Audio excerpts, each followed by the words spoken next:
You pronounced my name very well, which is quite rare.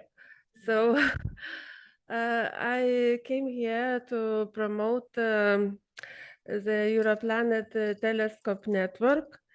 And this telescope network was established while implementing the European Commission funded project.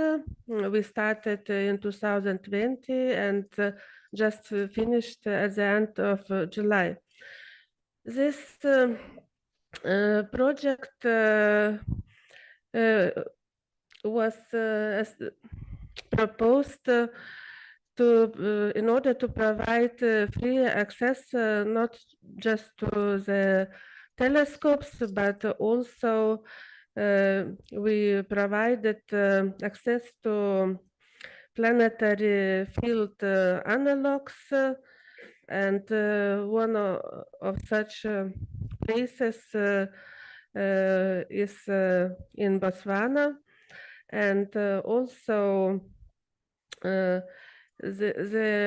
are quite many laboratories to which we provided access, the virtual observatory, space weather services, geological mapping, machine learning, and of course, the Europlanet Telescope Network. We had 50 beneficiary institutions from 24 countries in Europe and around the world, with further 44 affiliated partners. So the Europlanet Telescope Network currently unites 17 observatories with 25 telescopes in 12 countries, and the Falklands Telescope Network with 21 telescopes. So mainly the telescopes are located in Europe, as you see. However, several telescopes which belong to this Falklands Telescope Network are located in other countries, one in Africa. So now we already ended our project, and we would like again to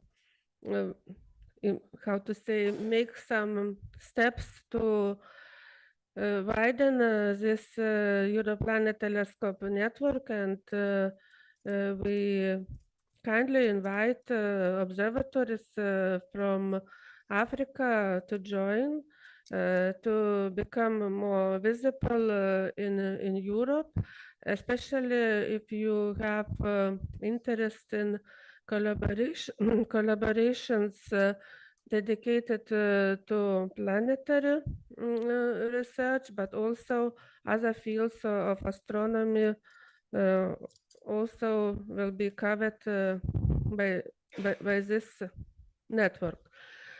So here is the link to the table which provides the full information about available facilities, how it is possible to apply for observing time, what is instrumentation, what size of telescopes. Telescopes are from about a half of meter to 2 meters. There are several telescopes of 2 meters. So here in Africa, you have 5 2-meter class telescopes, so they are very welcome to join this network. And I noticed about 10 smaller telescopes, so you indeed are very welcome to join this network. So in this table, it is possible to find information about a possibility of service observations, remote observations available, about possibility of collaborative projects, accommodation possibilities, contact persons, everything what observer needs to know. I myself an observer, so we collected everything what could be useful for observations. So during the project period, we had, of course, this pandemic period in the middle. So from the funding of the European Commission, we granted free observation time of 200 for 259, and observers from 11 countries were awarded the observing time. They came from Brazil, Germany, Greece, Iran, Italy, Lithuania, Malta, Poland, Russia before the war, Spain, United Kingdom, and we are glad that we did not make that for purpose, but gender among principal investigations was quite equal, 20 females and 23 males. And there were senior researchers, early career researchers, students, and even amateurs. We're glad to give access to amateurs to professional telescopes and to raise qualifications. So main applications were to observe asteroids, comets, exoplanets, planetary systems, and some other topics like Gaia alerts and so on. So during the three years observations, we are glad that there were 19 papers published in refereed journals, and more in preparation. So even with quite small telescopes, it is important to observe, and there are valuable results.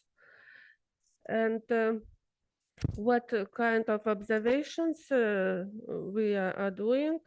So exoplanet transit observations, follow-up observations for space missions. Nowadays there are quite important space missions dedicated to exoplanet research, like Gaia, TESS, Plato is in preparation, Ariel. So here are examples of transits observed on different telescopes. Also, chemical composition of planet hosting stars, how distribution and planetary, what planets form, what are characteristics of stars, like metallicity, age, temperature, how such formation depends on stellar characteristics. And we are glad that we have also in our network spectroscopic instruments, not just photometry like in some other networks. Here are examples of amateur observers, what they made. There is such a website, ExoClock, and here the results for the Ariel space missions mainly are collected. Also, we provided some tools which could be useful not just to our network, but to all of observatories. There is such a Gaia GOSA website where it is possible to find for which asteroids observations are most important, and also what forthcoming observations would be useful. And it is possible to find useful targets. And what is interesting in the asteroid research field, that not just search for asteroids is going on, but also observations of light curves and determination of asteroid shapes is on a way. So there is another tool, PVOL, Planetary Virtual Observatory and Laboratory, where we announce such companies of observations of solar system planets like Saturn polar storm, Jupiter storm, and Venus atmosphere features can be observed. So in this telescope network, we had two science workshops in 2022 and 23. And during the first workshop, we had participants from 43 countries, and they were early career researchers, 63, 40 amateurs, 80 amateurs, 43 senior researchers, in total 21 participants. So we were organizing summer schools, and we will try to continue this activity. So in 2021, during pandemic, we also organized a summer school with 40 participants from 33 countries and used remote observations from the Molėtai Astronomical Observatory in Lithuania. So here are places from where participants came. Just one from Africa. We hope you will know more about our activities, and more people will come.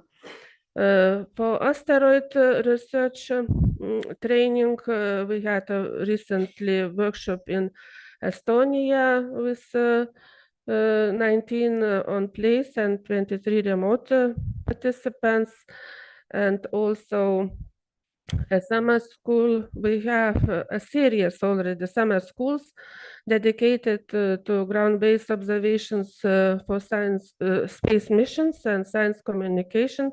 Here is one was held in 2023 at the Molėtai Astronomical Observatory. Here you can see my telescope. And we had a workshop for comet observers in Prague.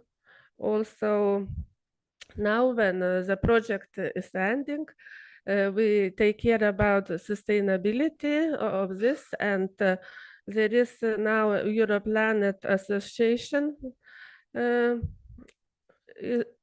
established, and it will take care about this network. So at the moment, we have 10 observatories which will provide free of charge observing time for collaborative projects, and the Falkless network of telescopes is providing free of charge time for educational projects.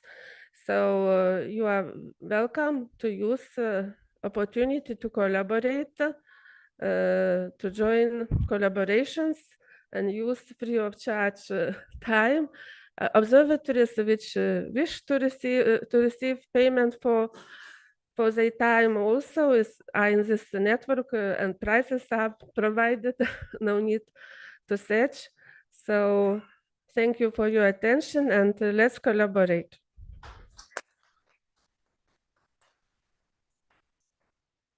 Great. Thank you very much, Grazina. So very nice talk. And we can go to the next one, please. Very nice talk. We have a time for very, very quick question and quick answer. Yes, Zuhair.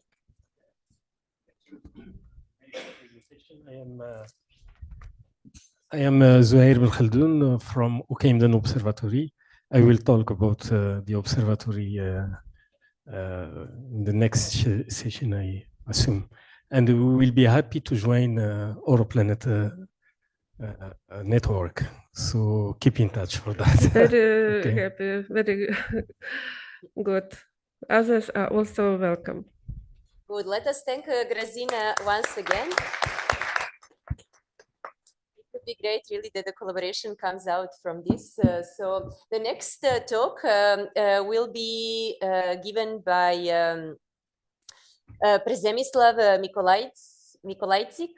Yeah. And from Poland, from Nicholas Copernicus University in Torun, and with the topic of Black Hole Tom, an automatic tool for photometric time domain data. Thank you. Yeah, thank you for having me. This is not the presentation. I have it here as a presentation. This is my poster from Friday next week. But you do have 15 minutes.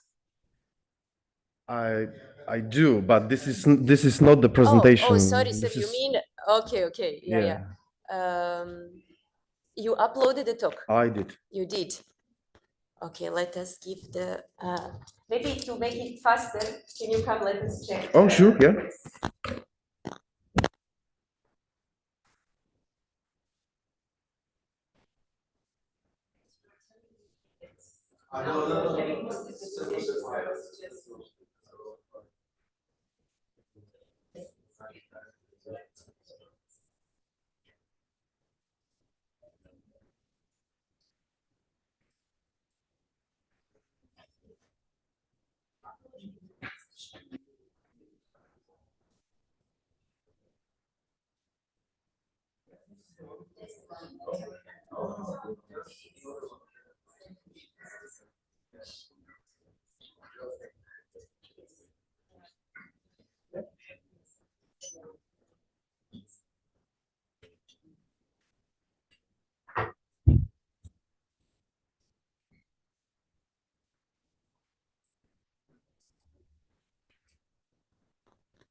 Yeah.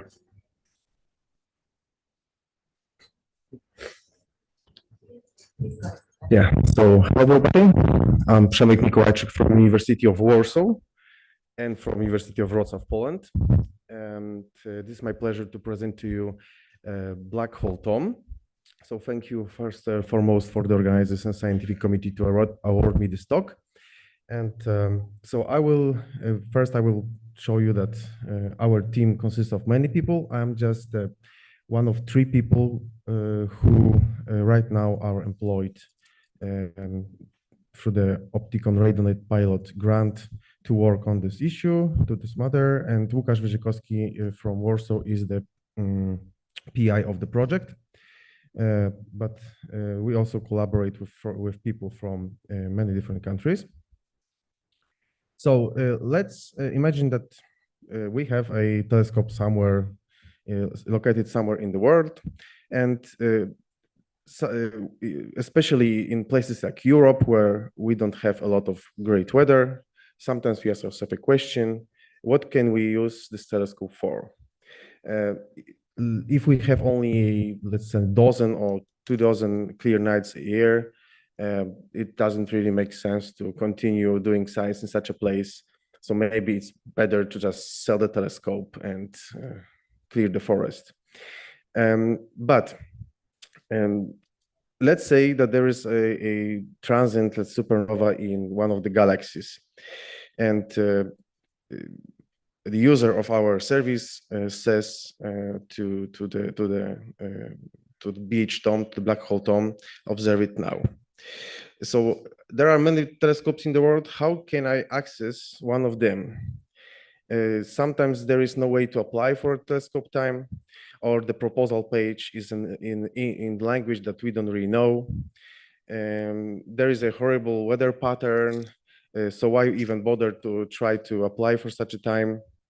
Do I have to go to observe myself, or maybe somebody can do the observations for me? And finally, how to process the data from all the different telescopes around the world. So here comes the other questions, that the other problems that sometimes arise when observing a target. Sometimes we need a long-term observations, and nobody is going to award us a year-long a whole telescope for 1 year to observe one particular target. Sometimes we don't have access to the telescope which is located in a place that can see our target. We don't have time to process images from all the telescopes located all around the world, different cameras, different observing modes, different calibration patterns. We just don't have time to do this. And of course, in the final stages of such a project, we would like to write a scientific paper, which also takes a lot of time to prepare. So what we established is a network of telescopes, and it began, right now it is founded by Opticon RadioNet Pylon grant, and it ends in the February of next year. It not only consists of these telescopes located all around the world, but it's also dedicated for the transnational access to optical and radio telescopes. It's aimed to train a new generation of astronomers via schools and workshops. And it provides a lot of other services like access to archival data. So the whole project started is a part of Opticon since 2013, and the precursor of the Black Hole Tom was Cambridge Photometric Calibration Server, which was dedicated to for standardization of your photometric observations. So it was only designed to take different photometric measurements from different telescopes and to standardize them to standard magnitudes. And after a decade, now the whole project consists of over 100 telescopes, not only small telescopes, because the biggest ones in our network are over 2 meters in diameter. And the whole BHTOM portal started operations in the early 2020 and was developed basically during the pandemic time. Right now, we have thousands and thousands of observations submitted to us every week. And we can process them, let's say, in real time. So this is the European part and Northern African part of the network. It kind of overlaps with the network of Europlanet, which Grażyna showed a while ago. But also we have a lot of telescopes located somewhere else in the world, spanning from Australia, Northern and South America, and also in Africa. But in Africa, we have a huge gap because we only have telescopes here in SEO. I think it's Lesedi telescope, LCO node here in South Africa, and also Kotamia Observatory in Egypt. So we would really like to invite you guys to register your observatories in our system and also to take part in this project. So what is the BHTOM? What is BHTOM and what can it do? So basically, Black Hole Tom is a web tool. A web tool when you can go and register yourself as an observer, as a scientist, as a student, when you can register your observatory, your telescope, your instrument, and then simply put a target into a list of targets. And then this target can be observed for everybody who has a telescope in our network. You just specify the target name, you specify the, let's say, event class, you specify the cadence, you specify the observing conditions that you want to have this measurements taken, like filters and so on and so on. And the whole thing works in automated fashion. So you don't really have to take care about the observations after you put your target into the list. People all around the world will observe for you, and they will upload data straight to the service. They will not do the reducing the photometry themselves. They will just put the file into the web page, and our automated pipeline will do the photometry for you in the same matter for every single file that is uploaded, and then it will create and display for you a light curve that you can analyze later. Also, BHTOM has already built in the archival data, which are being queried after you just create your target. So when you create your target, all the archival data that is displayed here is being downloaded. So you have everything in one place. So you have your own follow-up observations, as well as all the archival data that is available at the time on the internet.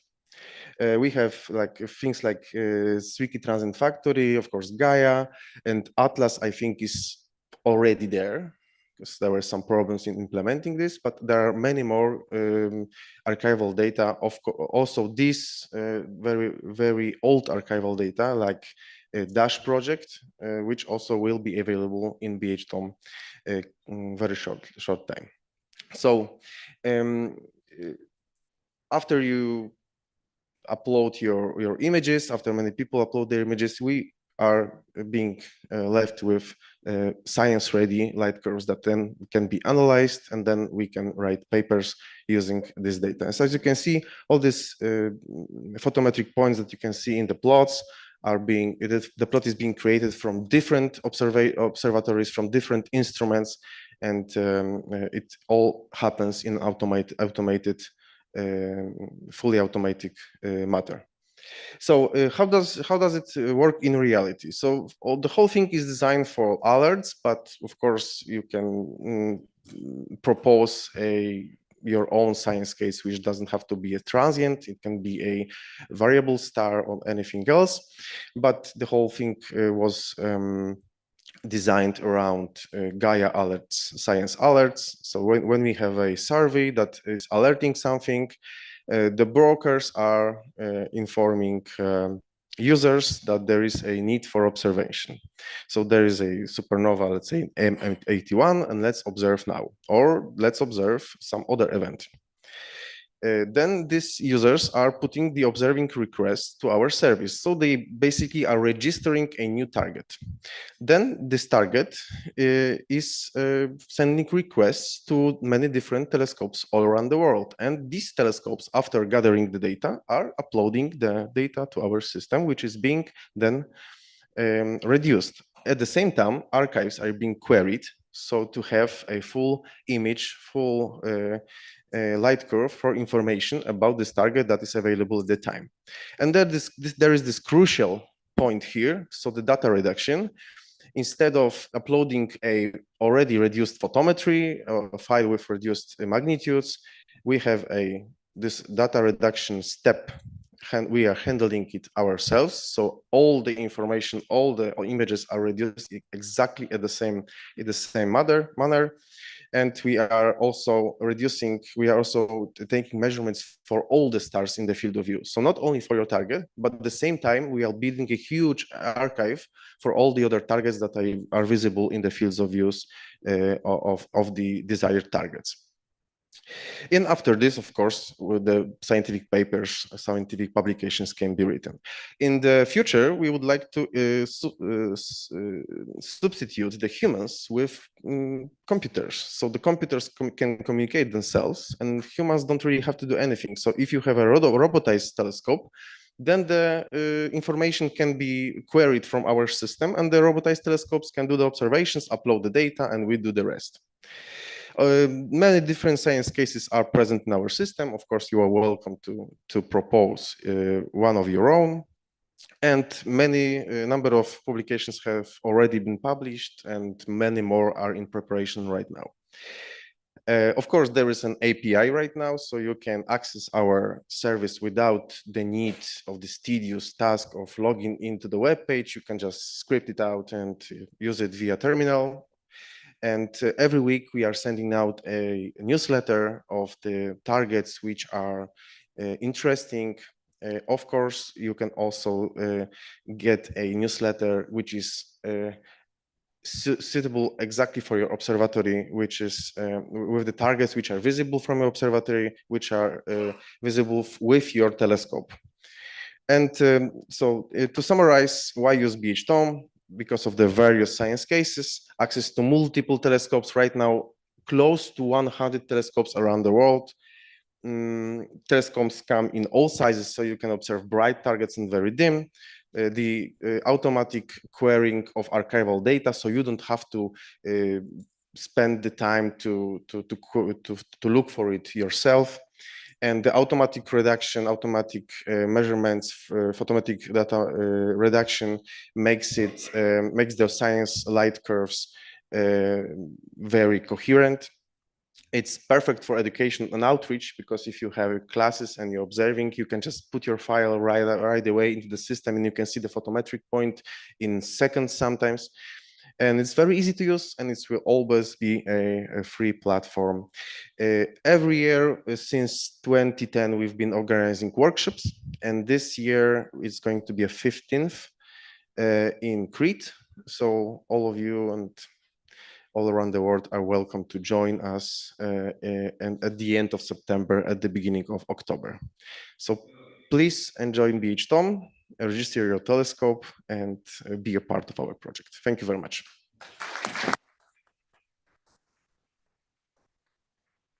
Thank you very much. Very nice talk.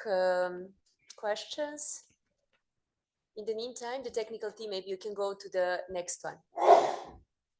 Yeah, the next one. Yeah, yes, go ahead. Okay, thank you very much for your presentation. I want to ask about the requirements to be in your network, and what is the benefits we can get from joining your network? Yeah, so there are no requirements as long as you are a part of, as long as you have a telescope and you are willing to allocate some of your time for observing our targets, and maybe you want to have your target observed by someone else. You just register, and you register yourself. We allow you to use the platform right away. And if you register your telescopes, after 48 hours, we are checking that all works, and you can upload your images. So basically you can do your photometry, even your photometry, you can do with our platform. And the upside is obvious one, because you are, even if you put 1 or 2 measurements into our light curve and then it's published, you are an author. So we have very straightforward publication co-authorship policy. So basically, if you have a telescope that isn't really doing a lot of scientific output, you don't have a lot of observing nights, and you want to justify existence of such a telescope, even for teaching purposes or for outreach, you can do, let's say, 10 nights a year of such observations, and you can be co-author of 5 papers. Thank you. Good. Thank you very much. Unfortunately, we have to proceed. Thank you very much, Przemysław, once again. So the next talk will be given by Bruce Bierman from Caltech in US, and Bruce will be speaking about the benefits of the virtual observatory. Can we please go to the next? Yes. The benefits of the virtual observatory to underserved communities. Is Bruce? Okay, I presume you're simply... My name is Bruce Berriman. I work at Caltech in Pasadena. I'm the NASA representative on the IVUA Executive Committee. I'm the chair of the IAU Functional Working Group on the Virtual Observatory, and also I'm the IAU representative to CODATA. All right, the first question I want to answer is, what is the VO? The most succinct description I know of has been provided by my colleague Pepe Fabiano at CFA, a multi-wavelength digital sky that can be searched, visualized, and analyzed in new and innovative ways. It's essentially an ecosystem of interoperating tools and services deployed by worldwide data centers, rather than being an actual archive itself. VO is built on open access and discovery protocols that form the plumbing. Now, the protocols themselves are developed by the International Virtual Observatory Alliance. It was founded in 2002 at a meeting in Garching in Germany, and you can still find the proceedings from that meeting online at Amazon. Now, its overall mission as stated in the book in 2002, and it's still the same today, is to facilitate the international coordination and collaboration necessary for the development and deployment of astronomical archives as an integrated and interoperating virtual observatory. Its goal is to make data sets discoverable and accessible to everyone. Inclusivity is a central theme of the VO. Institutional membership is open to all nationally funded VO projects and international organizations who seek funding from their national agencies. The IVO itself has no central funding.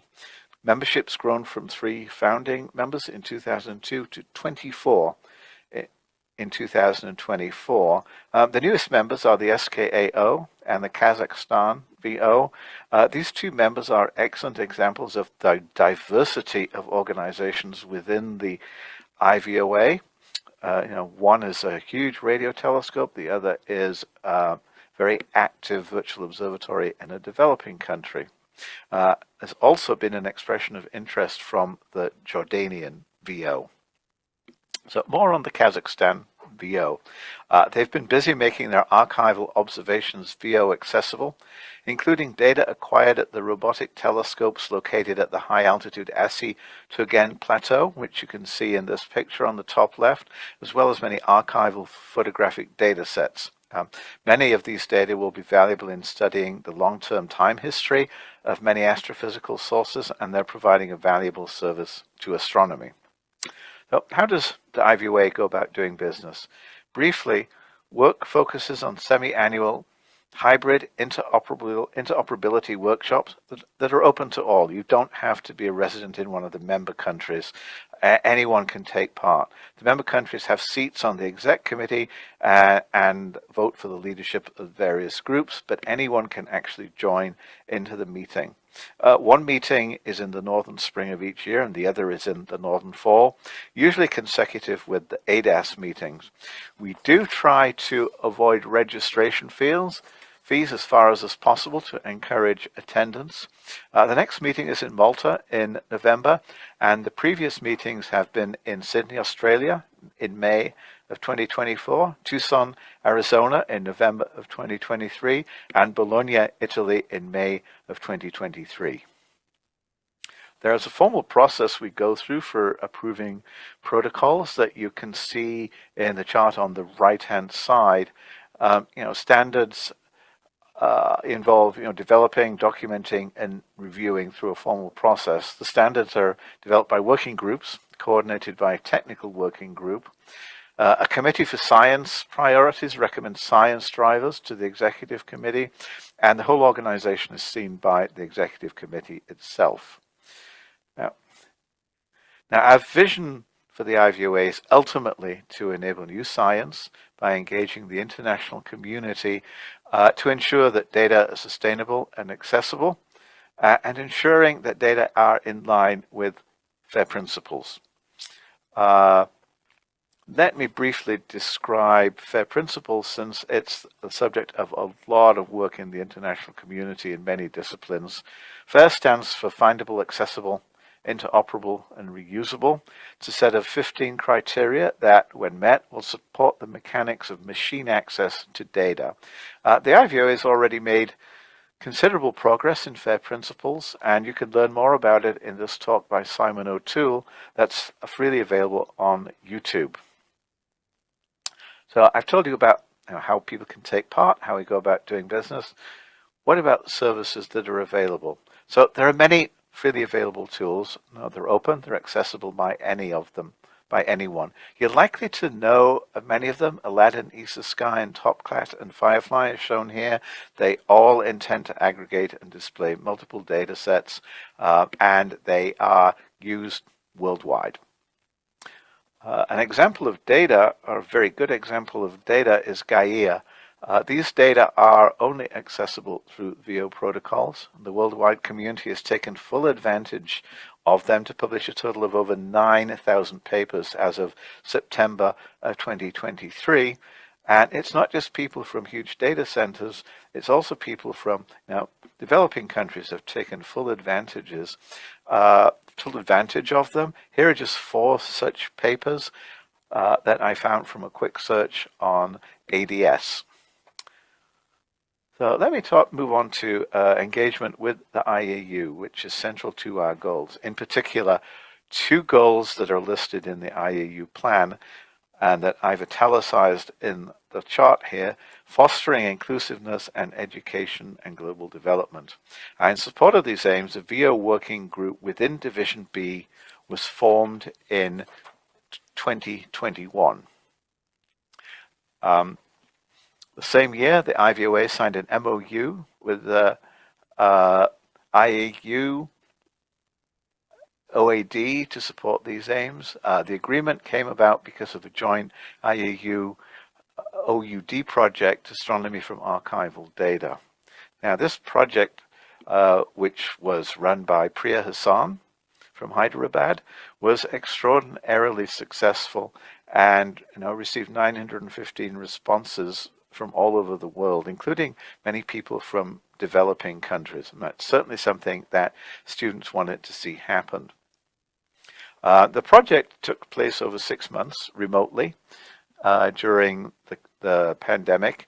It featured everything from live Zoom sessions and lectures, which led to students selecting projects and mentors, and then finally the students presented their projects at the end of the workshop. IVOA members were among the presenters, and VO tools, such as the ones I mentioned earlier, featured prominently in the workshop. It released a total of 80 videos that you can all find on YouTube, freely available.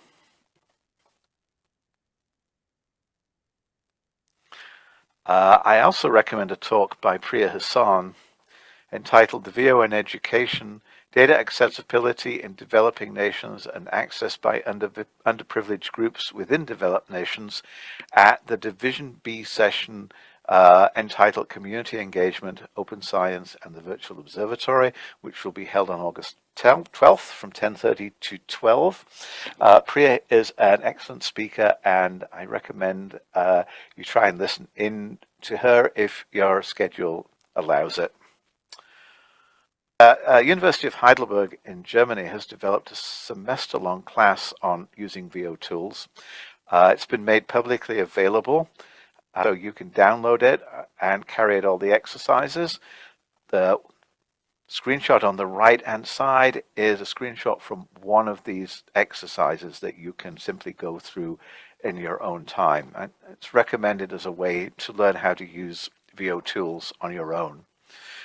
Finally, there's going to be a satellite workshop at this General Assembly aimed at students and educators in Africa, be held on August 14th, and will emphasize a lot of hands-on tutorials for VO tools.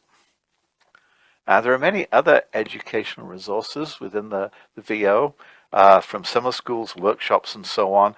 They're all posted on the IVOA education site, and you can download them and work through all the examples as well.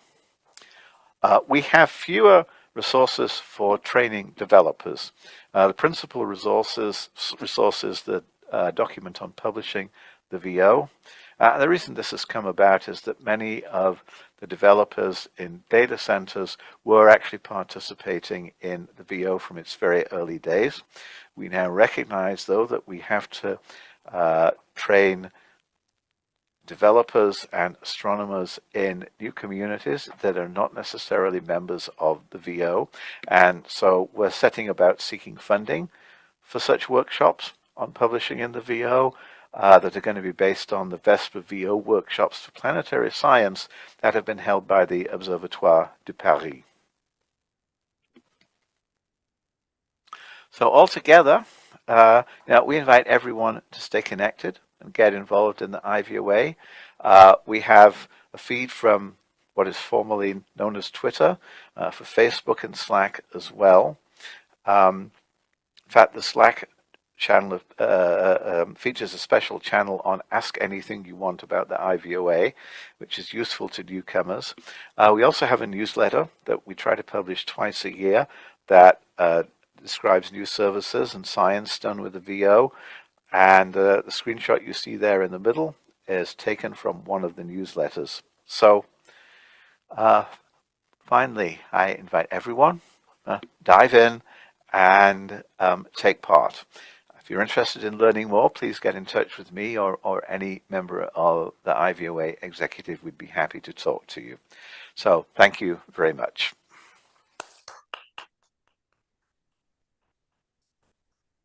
Great. We have time for, is Bruce connected? Because I cannot connect here. I'm having problems with Zoom. Is Bruce connected? Yes. Yes? Yes. Can you hear me? Okay, great. Hi, Bruce. Great. So we have time for one quick question and answer. Any question for Bruce?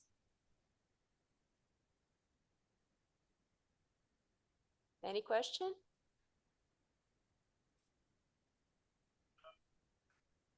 Okay.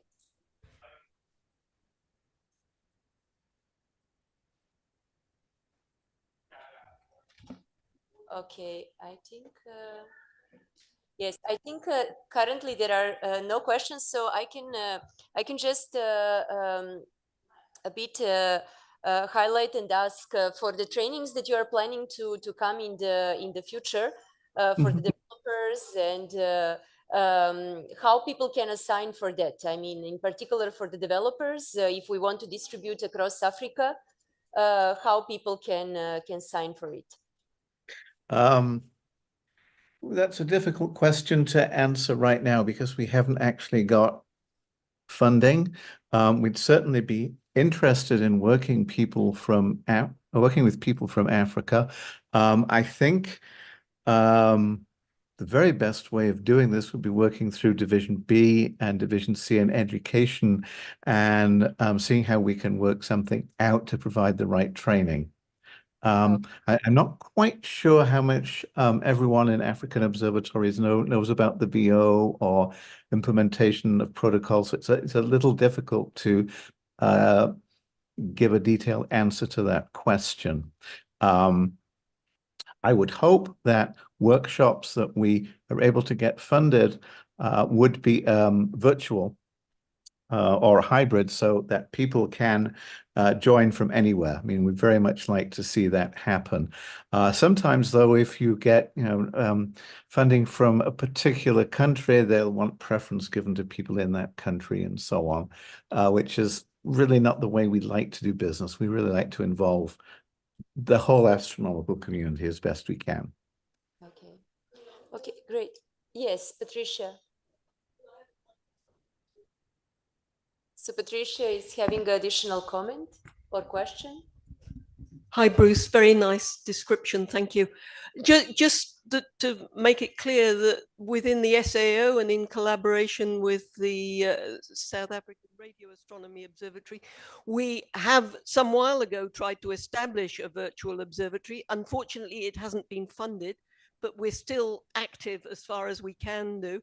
And with the help from colleagues, particularly from the CDS in France, we are running this workshop next week, to which people from all over Africa have been invited, not just from South Africa.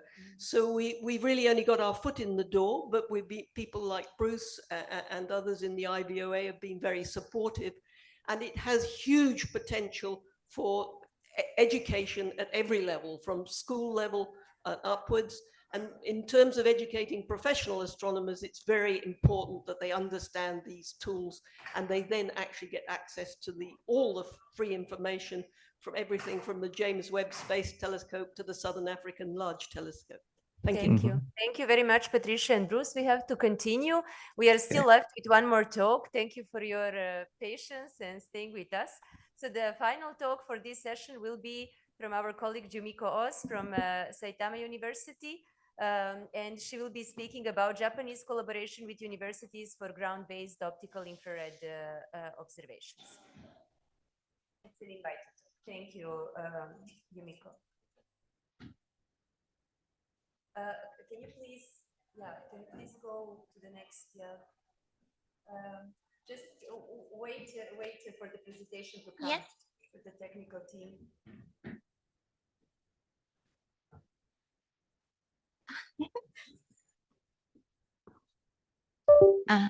Okay. Okay, now. Thank you. My name is Yumiko Owasa. Thank you very much for organizing this excellent meeting and providing me an opportunity to present our work. This picture was taken at our university observatory. This is Mount Fuji, and we can see both Tokyo Sky Tree and Tokyo Tower. Today, I talk about optical and near-infrared observations using a variety of small to large telescopes, notably the Subaru telescope and the inter-university collaborative project. Next slide, please. Okay, so my main research is star and planet formation, especially for very low mass objects and their initial mass function. Let me introduce myself briefly. What is a planet, especially outside the solar system? This problem will be also discussed at the IAU Division F meeting on Friday. A theoretical mass-based criterion places the boundary at about 13 Jupiter mass. This is because a brief phase of deuterium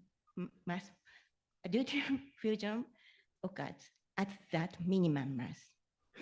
In addition, isolated objects fainter than young brown dwarfs have been revealed.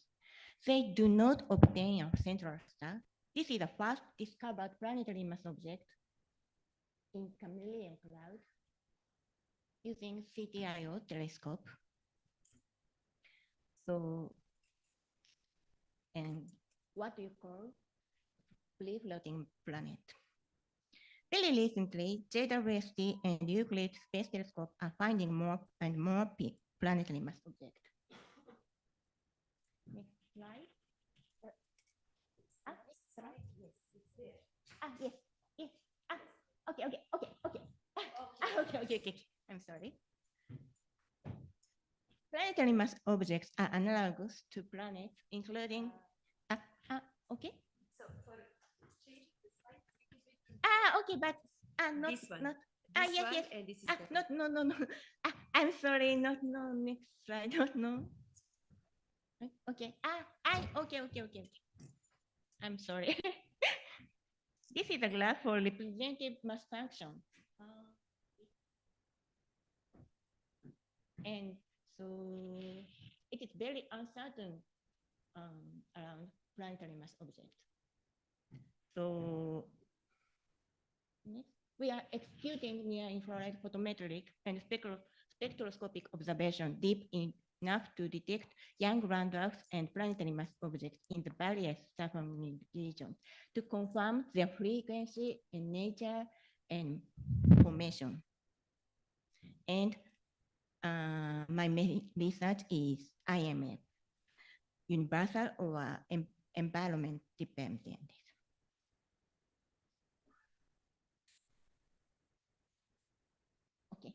Okay. First, I would like to talk about Japanese largest telescope, Subaru. I have been involved in Subaru project since I was a graduate student. And this is picture is taken at Mauna Kea Observatory. So this is Subaru and this is Subaru. And this cluster is Pleiades cluster, but we Japanese Subaru, we Japanese called as Subaru in over 1,000 years. Subaru telescope's name comes from this beautiful cluster, this Pleiades cluster. So it is located on the summit region of Mauna Kea on Big Island of Hawaii. The summit region of Mauna Kea is one of the best astronomical observation sites in the world. Besides Subaru telescopes, there are 3 other 18-meter class telescopes, Gemini and two Keck telescopes. Subaru telescope has been operating since 1999 and has 4 portals equipped with 7 specially developed instruments for optical and near-infrared. Noteworthy, the best angular resolution is 0.2 arcsec without error correction. Our successful observation of S106 were also taken under similar 0.3 arcsec condition. Subaru telescope has a tremendous advantage in observing a wide field of view with high spatial resolution.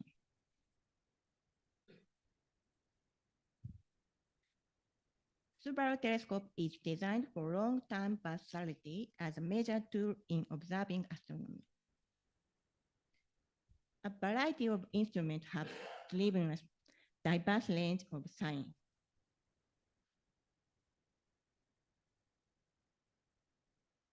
So, I'm sorry. I'm sorry. Okay, I'm sorry.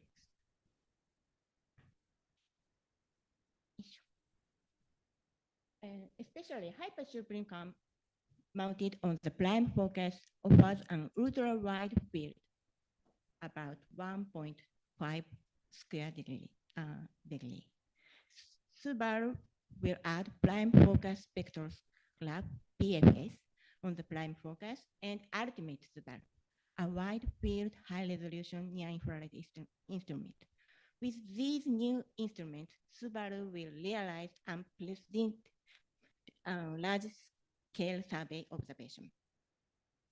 PFS is a multi-object spectrograph that covers an ultra-wide field of view, 1.3 square degrees, and obtains spectra up to about 2,400 objects simultaneously in one exposure. With PFS, Subaru telescope will have 50 times the field of view and 20 times the number of simultaneous spectroscopic objects compared to other conventional instruments. And Ultimate Subaru project will implement the next generation adaptive optics system to correct the effect of atmospheric turbulence on stellar image for a wide field view.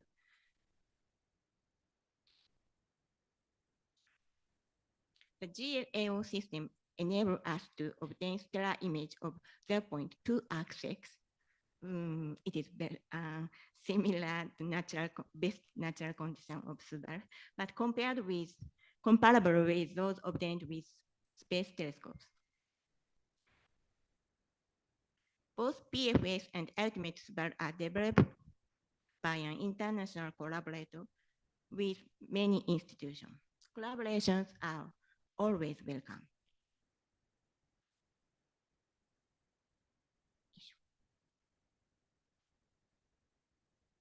So next, I would like to introduce Japanese small to medium telescopes, including our laboratory telescope. Saitama University is, I'm sorry. Saitama University is here, and Tokyo is here, and IAU GA is here. About north, 30 kilometers from Tokyo Station. Our telescope called Sakura was installed by the but in about 10 years. So Sakura telescope has 2 foci and shorter focal length. We have developed the simultaneous imager Musashi, which is dedicated for relative wide field imaging, high throughput and RIZ band simultaneously.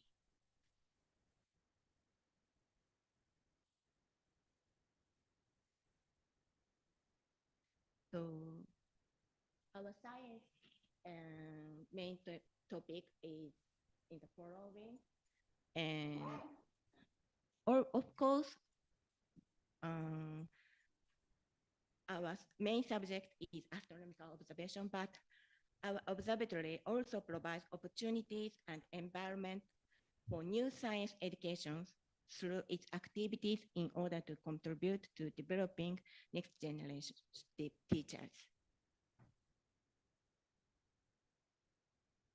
Our telescope has 3 instruments, so especially for Musashi, a notable point is very high throughput. I'm sorry.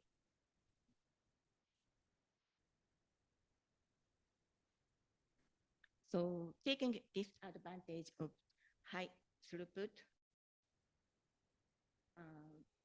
we have equipped Musashi instrument on the other larger telescope at Gunma 1.5 meter telescope.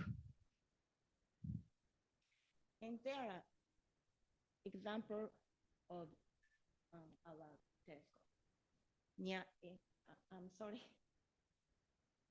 and near asteroid and transit and satellite Starlink.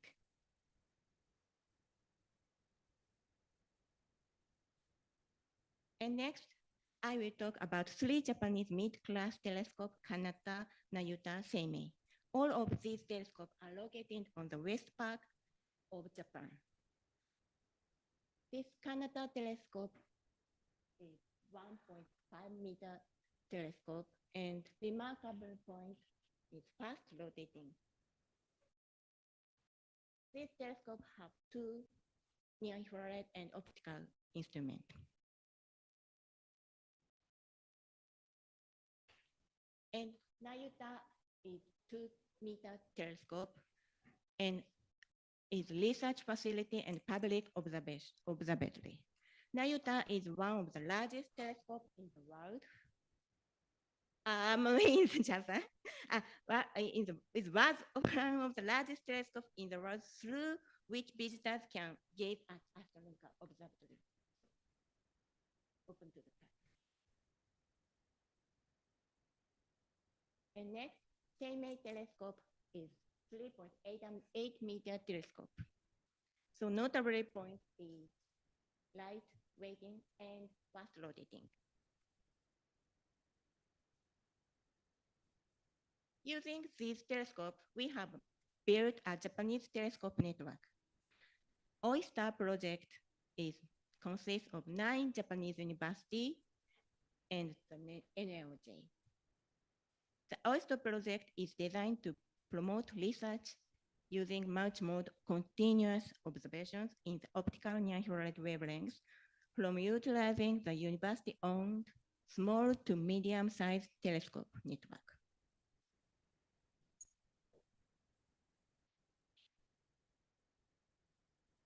Our primary scientific object as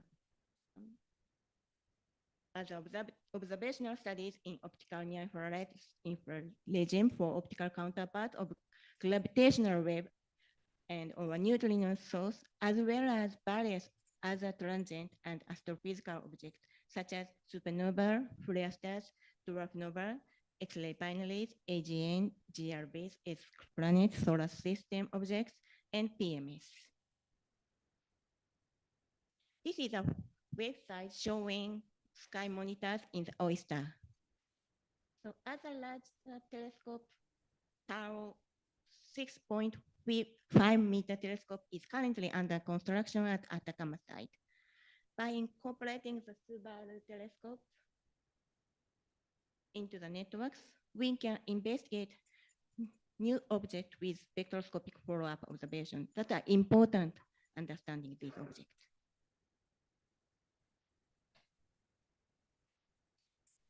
There are 3 Oyster's uniqueness points: multifunction, multi-point, flexibility. So we are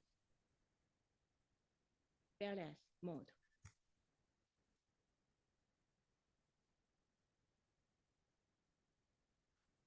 Our Oyster project goals are following: exploring multi-messenger astronomical research and education, developing advanced research fields through continuous objects that are difficult with larger telescope alone, and promoting time domain astronomy through focused TOO observation, and improving the research capability of the university through fostering young researchers.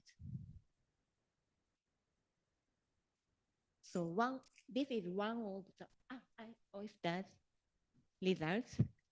Many telescopes of the OISTAs are participating in Japanese collaboration for gravitational wave electromagnetic follow-up JGEM, conducting optical and infrared follow-up observations. Observations from August to September show that GW170817 is dimming and showing a red color. And these near-infrared data were mainly taken by the IRSF in Sutherland, South Africa.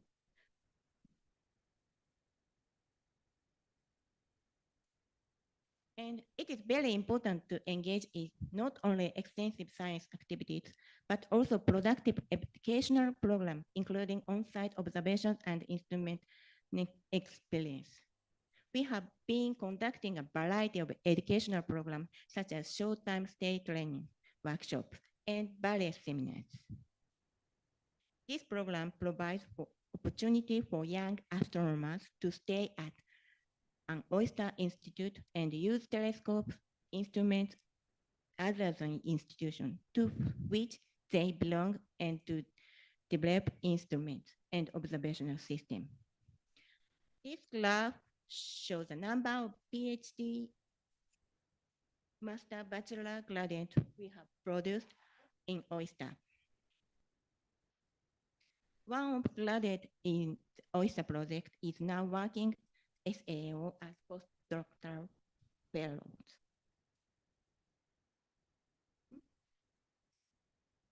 This is summary. This. So since you have given me this opportunity, I will go to SAO next week to observe. Thank you very much. Thank you.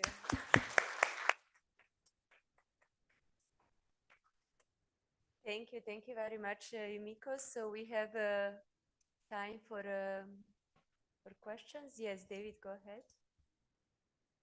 Then thanks for showing all of the various facilities that you have in Japan. I'm just wondering, what's the potential for African astronomers to gain access to those facilities, either directly? I mean, do you have open telescope time applications, or do you have collaborations listed where people could go and look to see where they might collaborate to sort of get access to your wonderful array of facilities? So you mean Japanese telescope or Subaru? I mean, for African astronomers to be able to get access to the observing facilities that you have. Yes. So we are welcome, of course. But now we do not preparing so the collaboration. But now we are discussing international collaboration. So when we will go back to Japan, so we will discuss the possibility for your South African visit.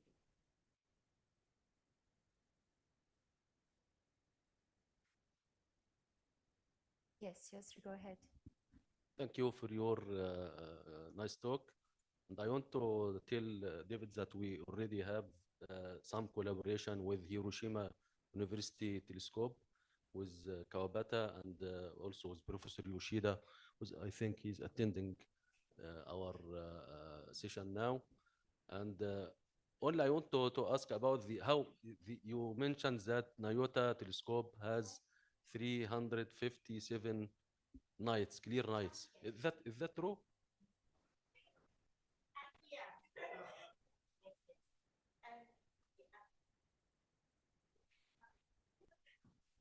I hear, but Nyota telescope is open, and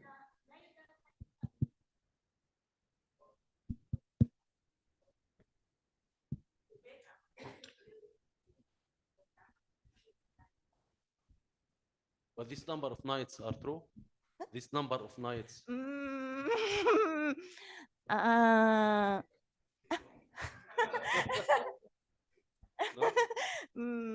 Not. But chief of the observator of the Nayuta Observatory said me, but I don't think so. But you can use Nayuta telescope, so please contact me. Okay. Yes. Okay, so I want to point out that we have many collaboration with Japanese colleagues, and Yoshida-san came to Kutami Observatory many times, and they had some repairs for our optical system. We had a problem for many years, and they were cooperating with us to correct for this problem. And I'm thanking him here for his collaboration, and we are willing to continue this collaboration in the future also. Thank you very much. Thank you very much. Thank you. Good. Let us thank you very much. Thank you very much. Let us thank once again. Let us thank to all participants as well, because without you, we would not be here. So thank you for coming, and see you in the afternoon after lunch. Thank you.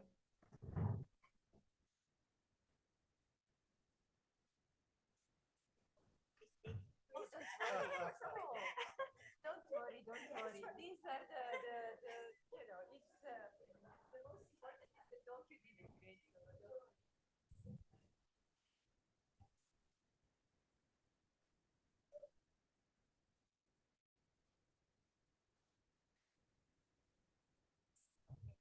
I don't have in the northwest, what is it? So that went well. I think, you're waiting for David, or you're waiting? You're waiting for David. technically, this went a lot more smoothly. Yes, than it was yesterday. smoothly because of the Yeah. communication, and they. Marcus, actually, I wanted to speak with you a bit. Oh.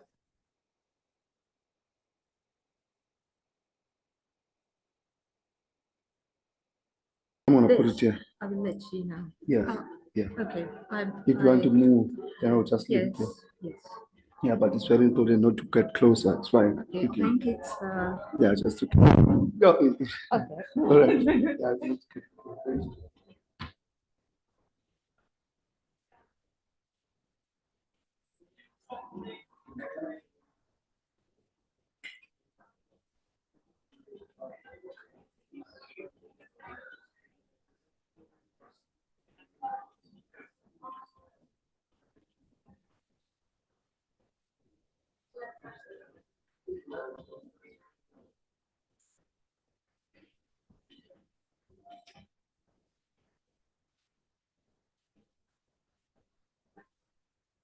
That's 1, 2. Yes, 1, 2. Yes, 1, 2. Yes, 1, 2, 2.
Okay, I think we can begin this next session of our meeting. The first speaker for this is Zainab Awad. If you would like to do your talk, just wait till you get the thumbs up from the tech people before you press the button. Okay.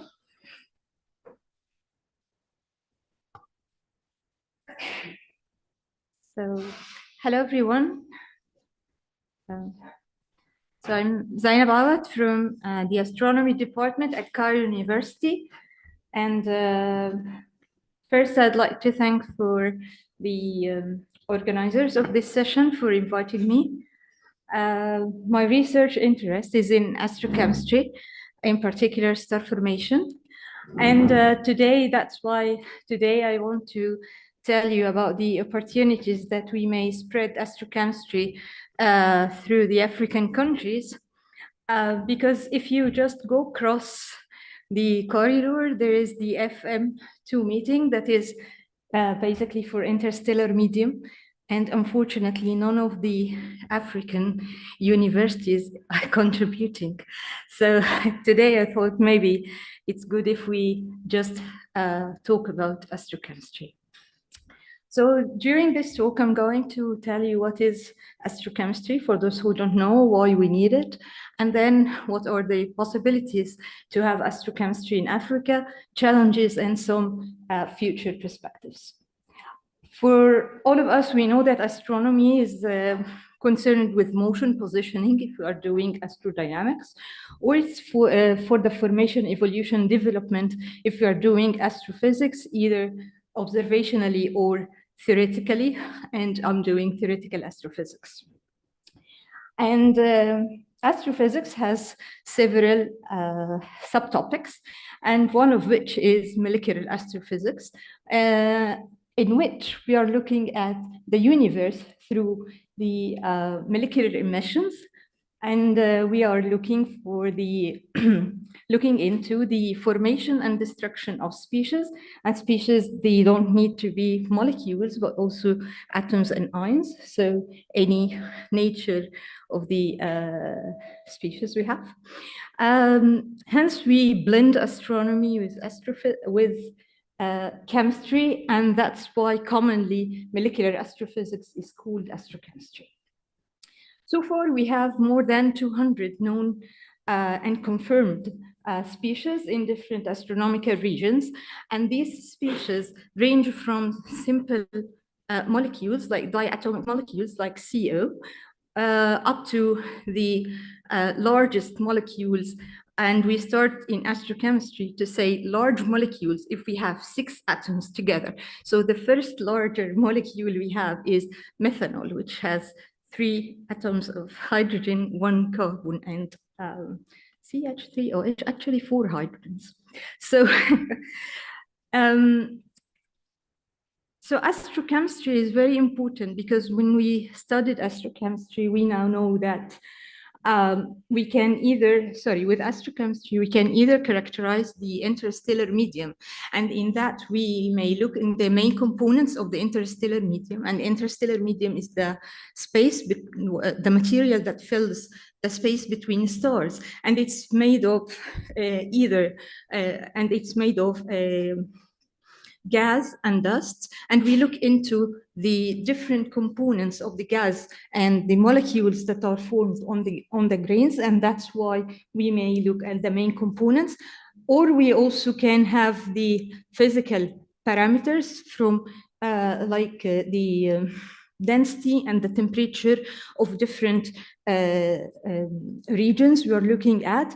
Also, we may characterize the interaction with radiation to get an information about the extinction, for example, of the radiation in a specific region. This is the first thing we can do with astrochemistry. The other thing that we are interested in is the chemical processes that goes into the interstellar medium. And these processes takes place either in the gas phase, so all the reactions happens in the gas, or they are taking place on grain surfaces. And of course, there is a mutual interaction between both, because in order to have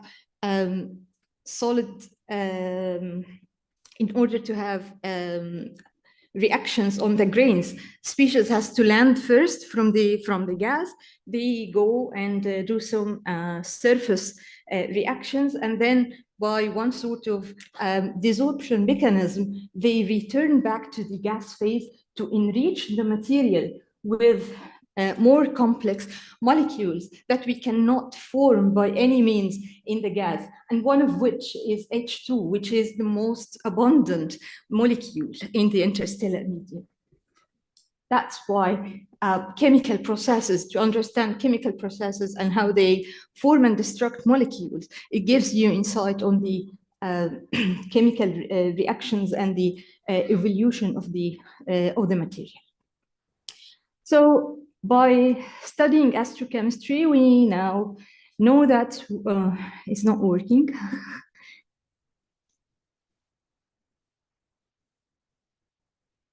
Do we have a technical problem?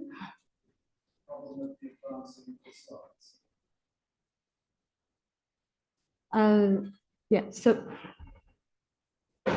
okay, thank you.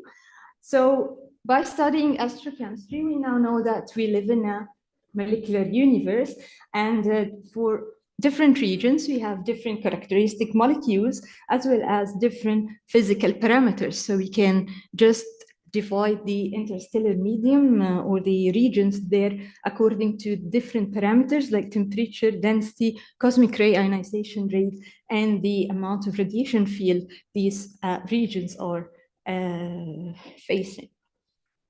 These quantities can be translated into other quantities that our observers can understand, like the wavelength frequency and the photon energy that can be translated by knowing the temperature of the medium that we would like to observe. And hence there is a connection between theoretical work and observations, because we can, with our models, we can predict what molecules that we would like to observe. And then we ask our colleagues who observe to look at these molecules for us. But of course, looking at molecules is different from looking at atoms, because for atoms, we have only electronic transitions that need higher energies. But for molecules, we have different transitions, like rotational and vibrational transitions that have different energy levels. And hence, we are looking at them in different electromagnetic radiation. But one has to be very careful when you decide which band you want to observe, because of the atmosphere that blocks a lot of radiation. And then if you can see in this diagram, so we can have the optical and the radio bands arriving at the Earth, some of the infrared, but other infrared, they need to be observed from space. Okay, so why do we need, what's the opportunities to have astrochemistry, and why we can have astrochemistry in Africa? Of course, we have a lot of observing facilities in Africa. In optical and near infrared, we have observatories in Morocco, in Egypt, and in South Africa, where they have also some infrared observations. But unfortunately, optical and near infrared, they are not useful for astrochemists. Astrochemists, they do use observations from the infrared bands, but we look at the grain components using the mid-infrared, using the mid-infrared and the far infrared that are not, as you can see, that are not accessible from ground. So we have to have space telescopes, and we don't have this facility at all. So of course we can have the data, but I mean, for ground-based, they are blocked. So now let's see what radio can provide us. And the next era is for radio astronomy. As you can see, all the expression beneath this floor, they all about radio. So radio data provides us with wealth of information. And now in Africa, we have in South Africa, we have different telescopes, one of which is Mercat. Of course, not this little cute creature, but the one that is the first phase of the SCARMET, which is the second phase of the SCAR law that is located in Australia. So I believe that astrochemistry as a field of astronomy is really promising to go in, to have progress in Africa and the African and between African countries. Let me tell you what, as astrochemists, what we benefit from radio. One example is the process of massive star formations that can be traced using a lot of molecules that have transitions in radio in different wavelengths. And of course, these are the high frequency radios. And each of these stages of the formation of the massive molecules can be detected with special maser lines in the gigahertz band. And the most famous ones are water and methanol masers. They are tracers for the massive star formation process or stages. Not only we benefit from the high frequencies, but also low frequencies. They will give us a unique insight on the chemistry that goes into the interstellar medium. That's because we can know something about the first molecules that had been formed by looking at the chemistry of the early universe, because we are looking at very low frequencies that comes from the early universe. Also, it tells us something about the first objects that formed, in particular during the cosmic dawn and the reionization, when the first stars formed, and then their UV radiation started to reheat the medium, and then the gas is reionized again, and I'm almost done. And that's how the low frequencies are very important. So we have wealth of information that we can get from ground observations, as well as space facilities. And all of this tells us that astronomy is not just about science and research, but it's also engaged in technology, in improving our skills, knowing something about the origin of the universe, and that can inspire more about it. And hence, in order to be efficient working in this kind of network, we need to build a new generation, and capacity building is going to be the first step in order to form our bonds together as astrochemists, and to spread astrochemistry in Africa. But of course, we have a lot of challenges for this. Not only the well-known scientific challenges as astrochemists may have, but we also have other challenges while building these bonds. First are African. When we are building the African bonds, the most challenging thing is that we are working as isolated islands. So none of us knows what the other is doing. So this is one very critical point. And also in different countries, we have poor facilities and good researchers, they usually go outside and they never return back. So we lose a lot of power in this. With African International, we don't have enough educational programs in astronomy, either for undergrad or postgrad. Sometimes our programs are not qualified from the international institutes. Also, our portfolio is not as high as the other researchers from the European or the America. So we have a low rate of publication due to lack of funding and other things. Also, because of lack of funding, so we are shortage in some skills. Of course, for building both, we have other common challenges like the funds, the mobility, which is one of the biggest issues, and sometimes the language barrier is also a challenge.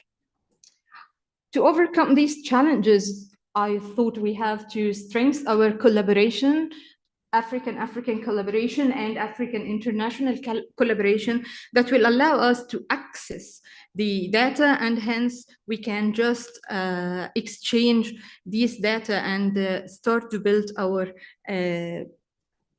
knowledge about how to do the data analysis and so on. Also, the capacity building, we have to invest in STEM education. We have also to develop the infrastructure, having more labs for data analysis with better infrastructure like computers, internet, and so on. Also, we need, and this is the most important part that we need, is really to have policies that attract the talents and return them to their countries. Also to encourage the astronomy research and to ease the mobility and remove restrictions. And maybe we all face some of this as African nations. We have to also raise the awareness of the astronomy, including astrochemistry, and that can be done by telling people that astrochemistry may tell us about the origin of life in terms of molecules, not in terms of any other thing. As science diplomacy is one other thing to think about, in which we all have the right to conduct science. And that's it. Thank you very much. Thanks very much. I just want to, before I open questions, just say how what you just said in those last slides aligns so much with what the African Astronomical Society aspires to do, to get rid of silos, to promote collaboration within Africa. So thanks very much for that. You're welcome. I'm opening the floor for questions. You can have a mic, thanks. Hi, Zainab, a wonderful talk. Thank you so much for promoting and bringing together astrochemistry here on this continent. And I fully agree with the chair that those last slides were very much aligned, I think, with what the African AFAS is trying to do, and that you will help, you will have help from AFAS. I was wondering a little bit more. I know that this particular session is on facilities in Africa, but more and more research is actually being done with archives from some of the big telescopes. And of course, for astrochemistry, we have a wonderful machine. It's located in Chile. It's not located in Africa, but ALMA has a fantastic archive, of course, with where one can define lots of astrochemistry projects. To what extent is your community here in Africa thinking about that, or or do you lack sort of resources to be able to use ALMA data? Let me talk about Egypt because most of my experience is in Egypt. I don't know about the other African countries because we work as isolated islands. So in Egypt, we don't have a radio astronomy research group. And but we have a couple of people who are doing radio data analysis with the help of people from Maryland, for example. And I know that you can just count them on one hand. And that's why I started to have an interest. Maybe we spoke about it yesterday. I started to have an interest in radio astronomy. And I spoke with my colleagues at the astronomy department at Cairo University. And we decided to have a very small group of astronomers who are interested in doing radio astronomy. But the problem is we don't have an expert to give us the training. And what we are trying to do during this session is to find collaboration with radio astronomers who are willing to teach us about the data analysis, because for the time being, we are only 3 persons, and we have downloaded the software and everything, but it's really It's hard to use. It's time consuming without an expert. Yeah. So we are doing our best to find bridges and to build bridges with. I think radio this is one of the astronomers. reasons that IAU started the hands-on workshops, especially to train in one Yes. particular facility, whether it's X-rays or radio or millimeter, Yes. to And train, this or kind- JWST, Yeah. to train people in a region in the use of those data sets, because they're fantastic data sets. But Yes. I agree with you. It's you need a bridge to be able to use them. Yes, that's true. Yeah, That's true. good. Thank you. Okay, we got time for one quick question. Yeah. I am from Niryang National Research Institute of Astronomy, also in Cairo. We have a lot of experience in radio astronomy. We have a lot of experience of people work in spectroscopy. But I think there is no collaboration inside Egypt itself. That's the main problem. We have a lot of experience in Niryang. In radio data analysis? Yeah. Okay, Also, this is something I know only one person from Narieg who is more doing. people. And also people work in spectroscopy, in optical spectroscopy. A lot of people, we have good experience with data reduction, etc. But the main problem, there is no collaboration inside Egypt itself. Yes, as I said, we work as. Before we look for collaboration with another country, we must first apply that on ourselves. Yeah, but we don't have radio experts. Again. No, we have. I told No, you we have. You I think you can take your... this conversation over a nice Egyptian coffee. Yeah. So let's thank Zainab again for the talk. It's a pleasure for me to welcome my friend Yosri to give the next talk, which is on this exciting new project, the Egyptian Large Optical Telescope, ELOT. Which one can you use?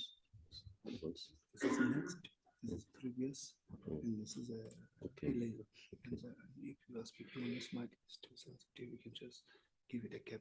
Okay. Yes. Okay.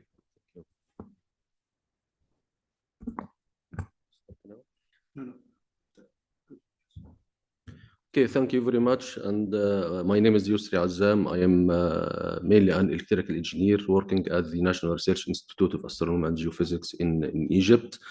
And I am the technical lead of our staff in Nariag, and the technical lead also in this big project. And I'm going to give you an update of our future Egyptian Large Optical Telescope, which it is envisioned to be 6.5 meters telescope. So I want first to tell you that astronomy in Egypt started early in maybe in 1937 or 39 in Polak Observatory, then moved to Abbasiya Observatory in 1839, and then moved to Abbasiya Observatory in 1872, and then we moved to Helwan Observatory in 1907 by Reynolds telescope. This telescope.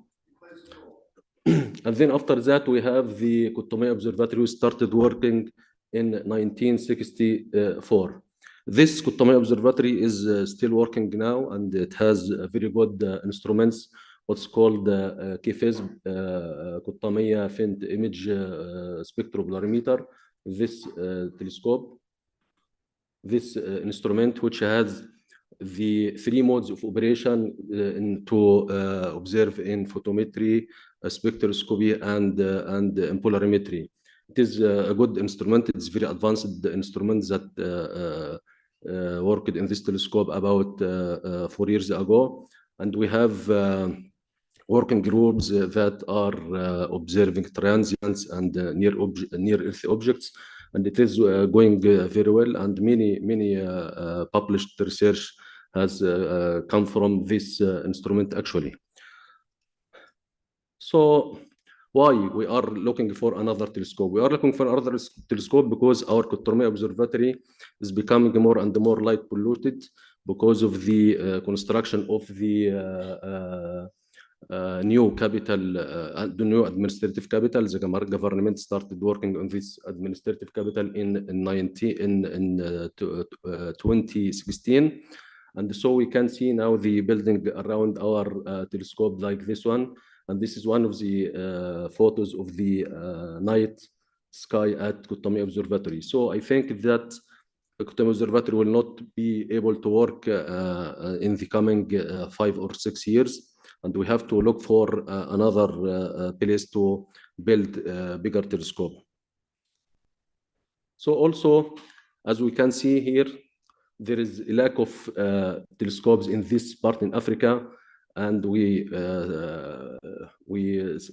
showed today and yesterday, many people are saying that there is no telescopes in this area of Africa continent.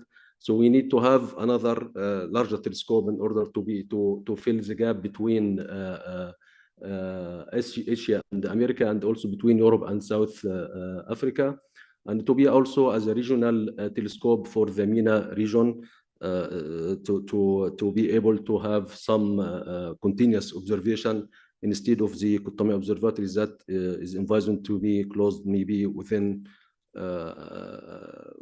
I don't think that it will work for more than 8 or 9 years. So we started looking for good candidates to search for good place to construct or to build our new telescope in.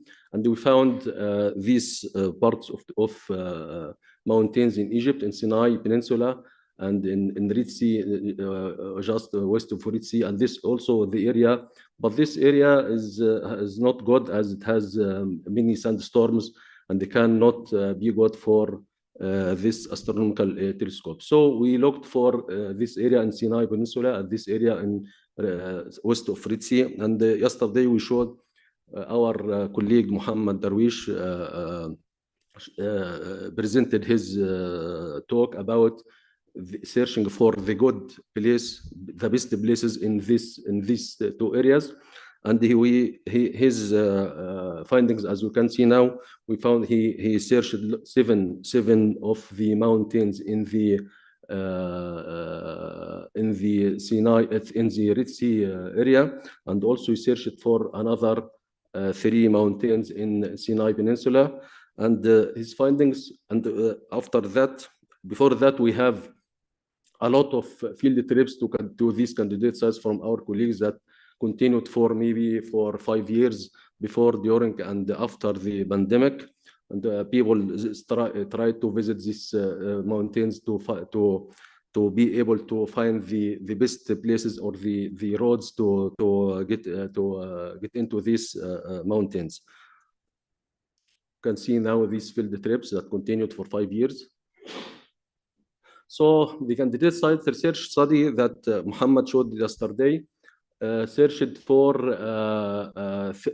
about 7 parameters to atmospheric criteria affecting the site location. He used the ERA 5 reanalysis that covers more than 40 years of graded data with spatial resolution and was about 30 kilometers, and he had this research published in monthly notice, this one, and he used these parameters for criteria as criteria for looking for the best location or best sites to build these new telescopes.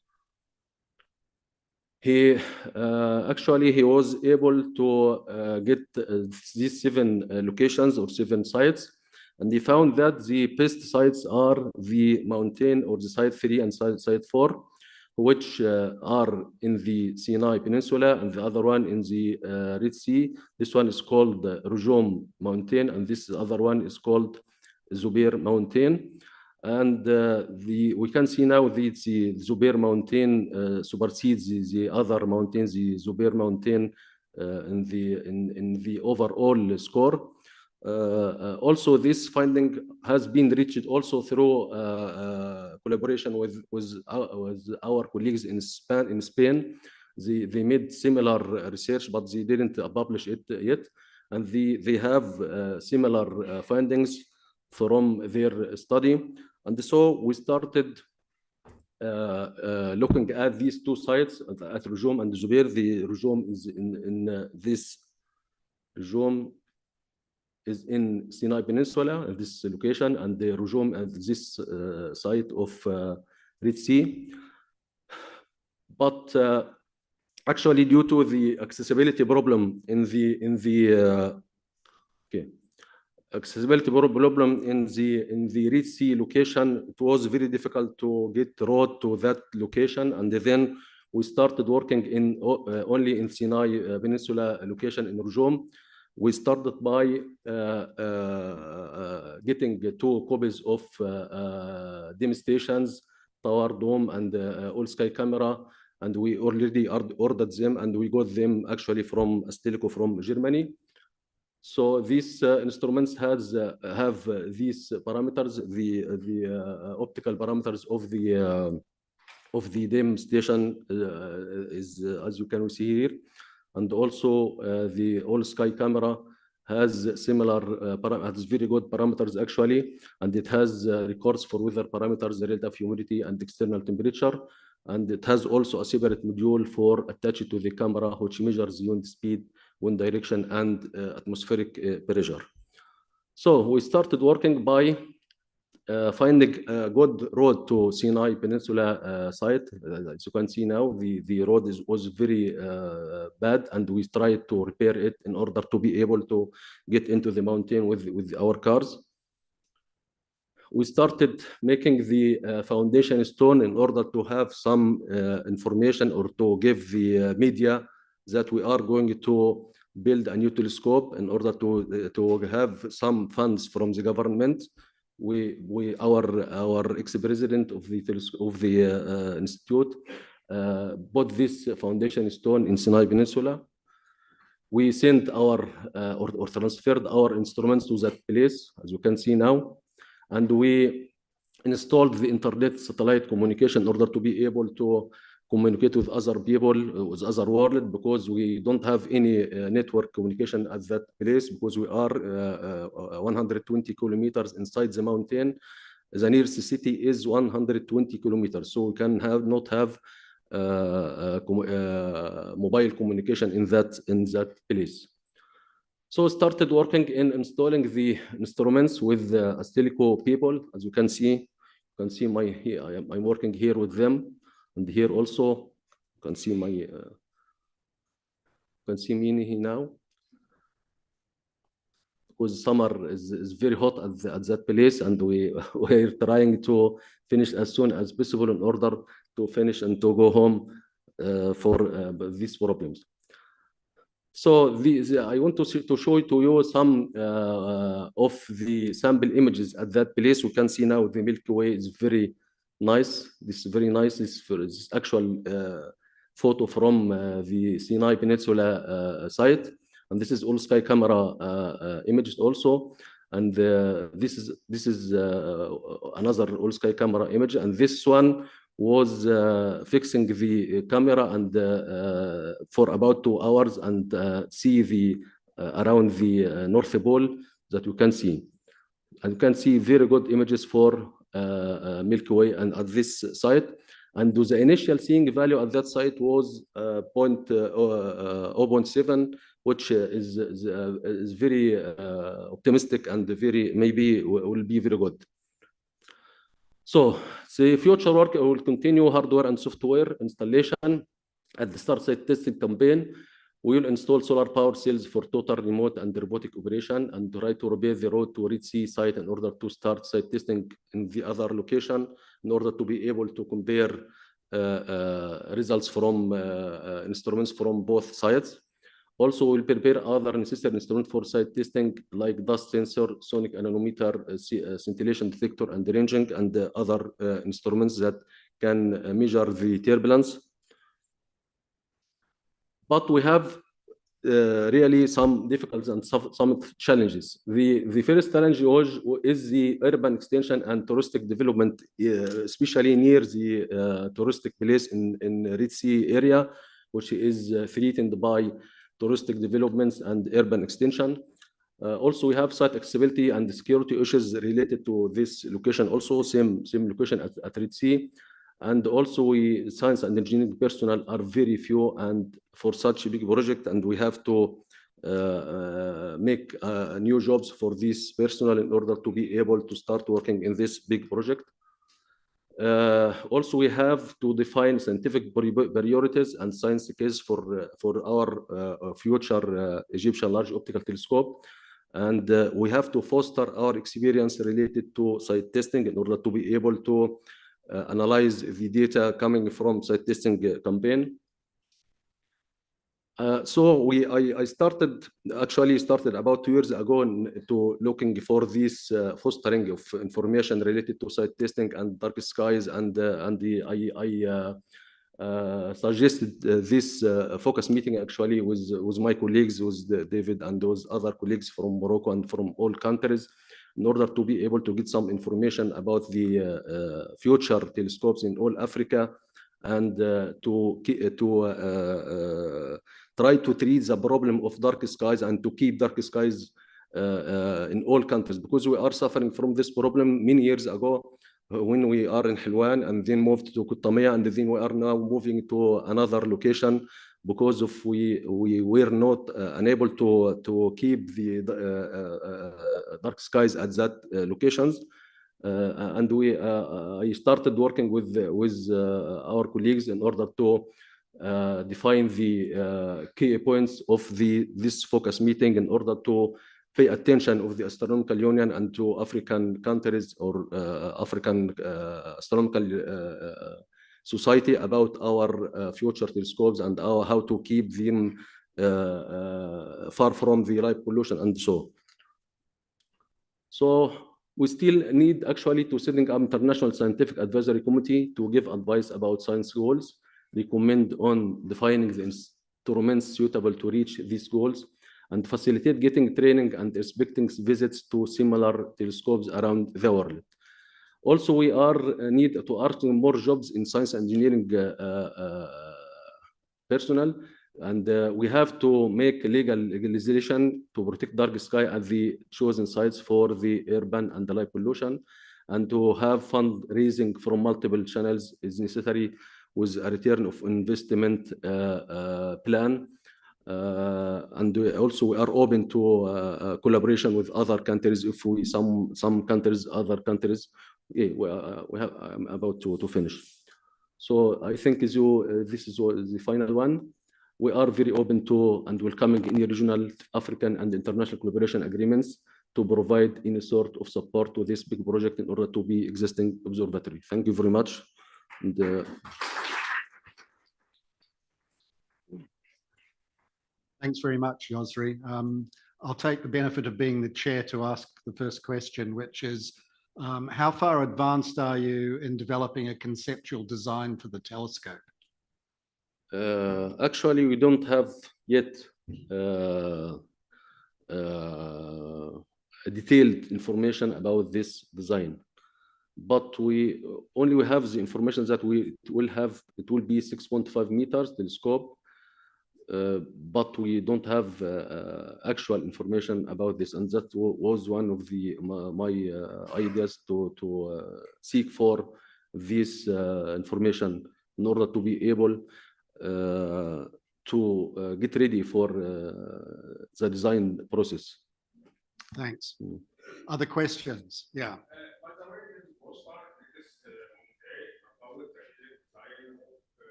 Other questions? Richard? Yeah, Sinai Desert has long been known to be a fantastic site meteorologically, but you mentioned security as a challenge. It's not so far from one of the most socially volatile places in the world right now. Is that a risk factor that concerns you or not? No, because our Sinai Peninsula is now a safe place, but maybe previously it was not safe. But now we can cross anywhere and we can go anywhere at that place with no problems. We have support from the government officials. That government says to us, okay, you have to go and you have to do all work. And if it is nice, it will protect us. No problems actually there. One last question from Eddie. You mentioned seeing value. You mentioned initial seeing value of 0.7 arc seconds. Over what length of time was this measured and with what instrument?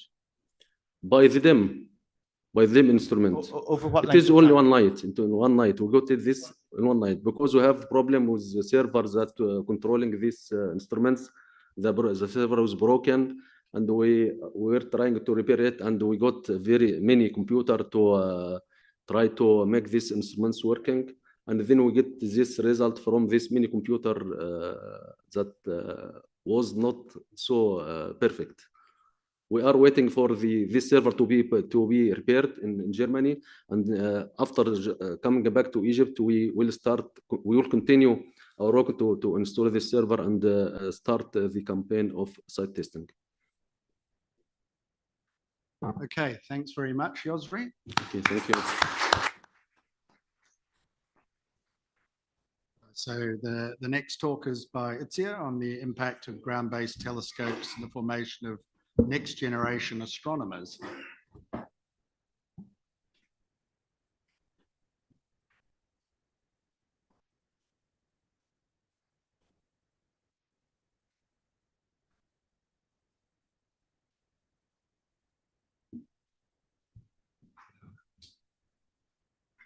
Oh.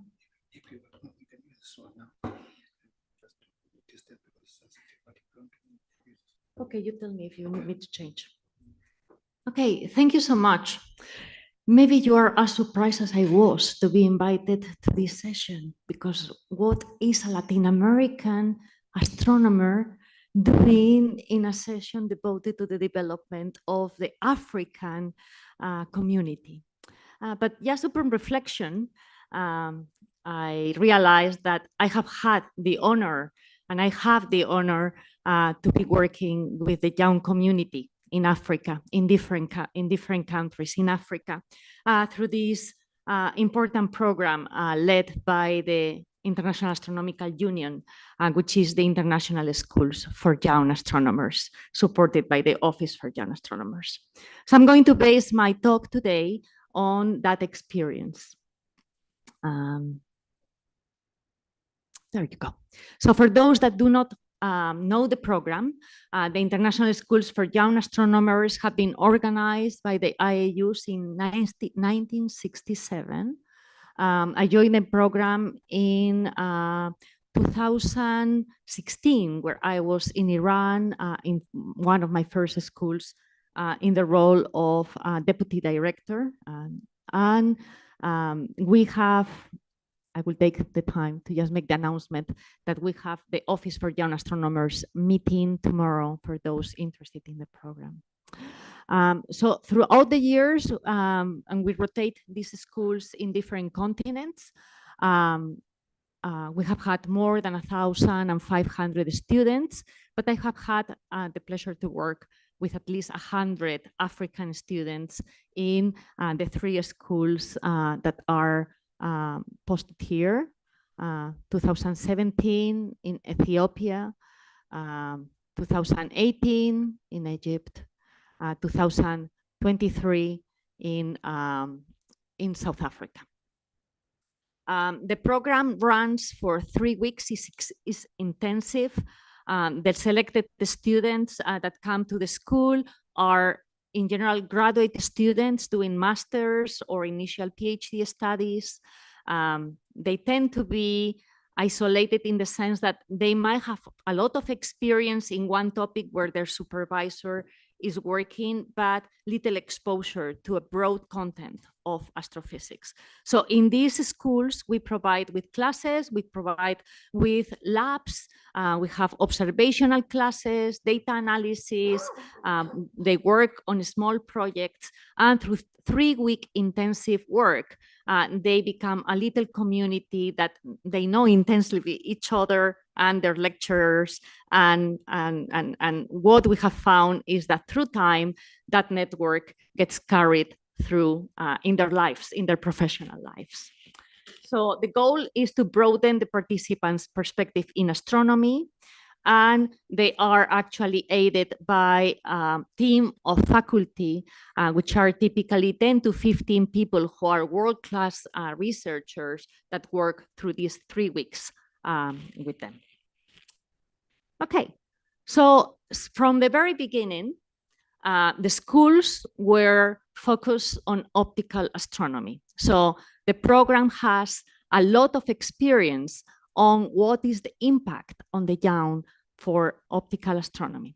Now, I have to say that since I joined the program, and because I'm much more multi-wavelength, I have been trying to say, yeah, optical astronomy is important, but there are other wavelengths which are important.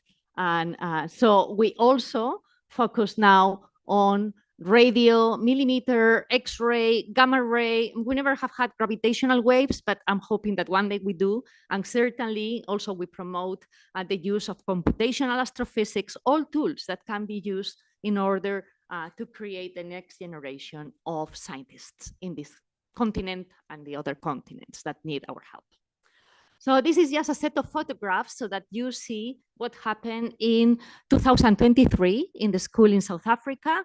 We were here in Cape Town and we went to Sutherland to do optical practice. And you see here the group of 30 students that came to visit SALT. They couldn't do practice with SALT because obviously it's an oversubscribed telescope and very much appreciated in its time, but they actually had the privilege of being seeing how the observations were conducted. They actually had the training to see how they could apply to SALT time, and they could use the smaller telescopes, the 1 to 2 meter class telescopes, to acquire data during bright time, which then they didn't use for their practice because they were given beautiful SALT data to do the practice with. But at least they actually acquire their own data once in their lifetime. And you can see here one of the sessions of actually acquiring the data, and the gentleman here is Antoine Mahoro. I mean, he was one of our alumni in 2017 in Ethiopia, now graduated here in South Africa, I believe in the University of Cape Town. I might be wrong about that, but in one of the South African universities, and now an assistant observer for the SAAO telescope. So he was actually training the new generation of students that came through the program. And this is one of the classrooms in which they were also doing data analysis. Okay, so through the years, we have used different facilities. This is just a list of the facilities that we have been using. In Ethiopia, we were supposed to use the twin 1-meter telescopes. The photograph is here. I'm saying we were supposed to because we were weather out of taking data, but the students could do practice with optical data having been acquired before. A lot of the work for all this training is done by the local lecturers. So in the case of Ethiopia, Mirjana Povic did all the spectroscopy training, and Leonid Berdikov, all the photometry training. In Egypt, again, we were supposed to use the 1.9 Kotamia Observatory, weather out. We are not always weather out, but in these two occasions we were. Somaya Saad was coordinating the team of lecturers that were working with the students. In Colombia, 2018, not Africa, but I think it is worth commenting the case of Colombia. Colombia doesn't have an optical telescope to do practice with. I mean, they do have historical telescopes. But we actually invited Karim Menendez del Mestre, an optical astronomer working in Brazil, and she got time in the 1.6 meter observatory Pico dos Dias in Minas Gerais. And this is a photograph of her class doing remote observations with a telescope in Brazil from the mountains in Colombia, where they will never build a telescope there because it's cloudy a lot of the time.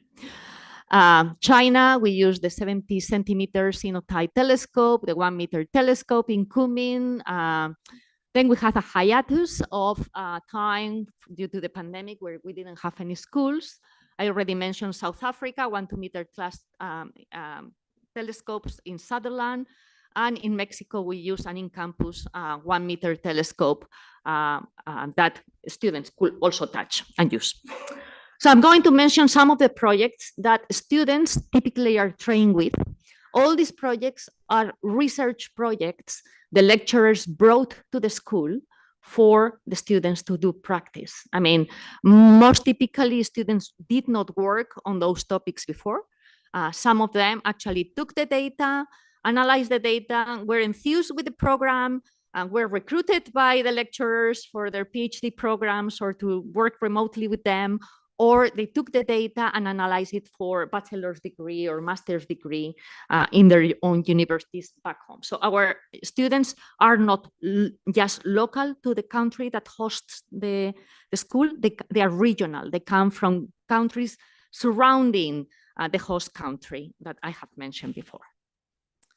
Okay, so let's just go through some of the programs. I mean, this might not be a surprise to you of using optical telescopes, but for training students, it's actually very useful to work or to focus on variability programs, because those are programs that have been established through time, and the students can contribute with 1 or 2 nights observing, and suddenly they feel part of the team, that they're contributing with something that they see the big picture of. I mean, they can see maybe years of data having taken on an object, and suddenly they are contributing with a few points, but it is their first experience in this type of telescopes.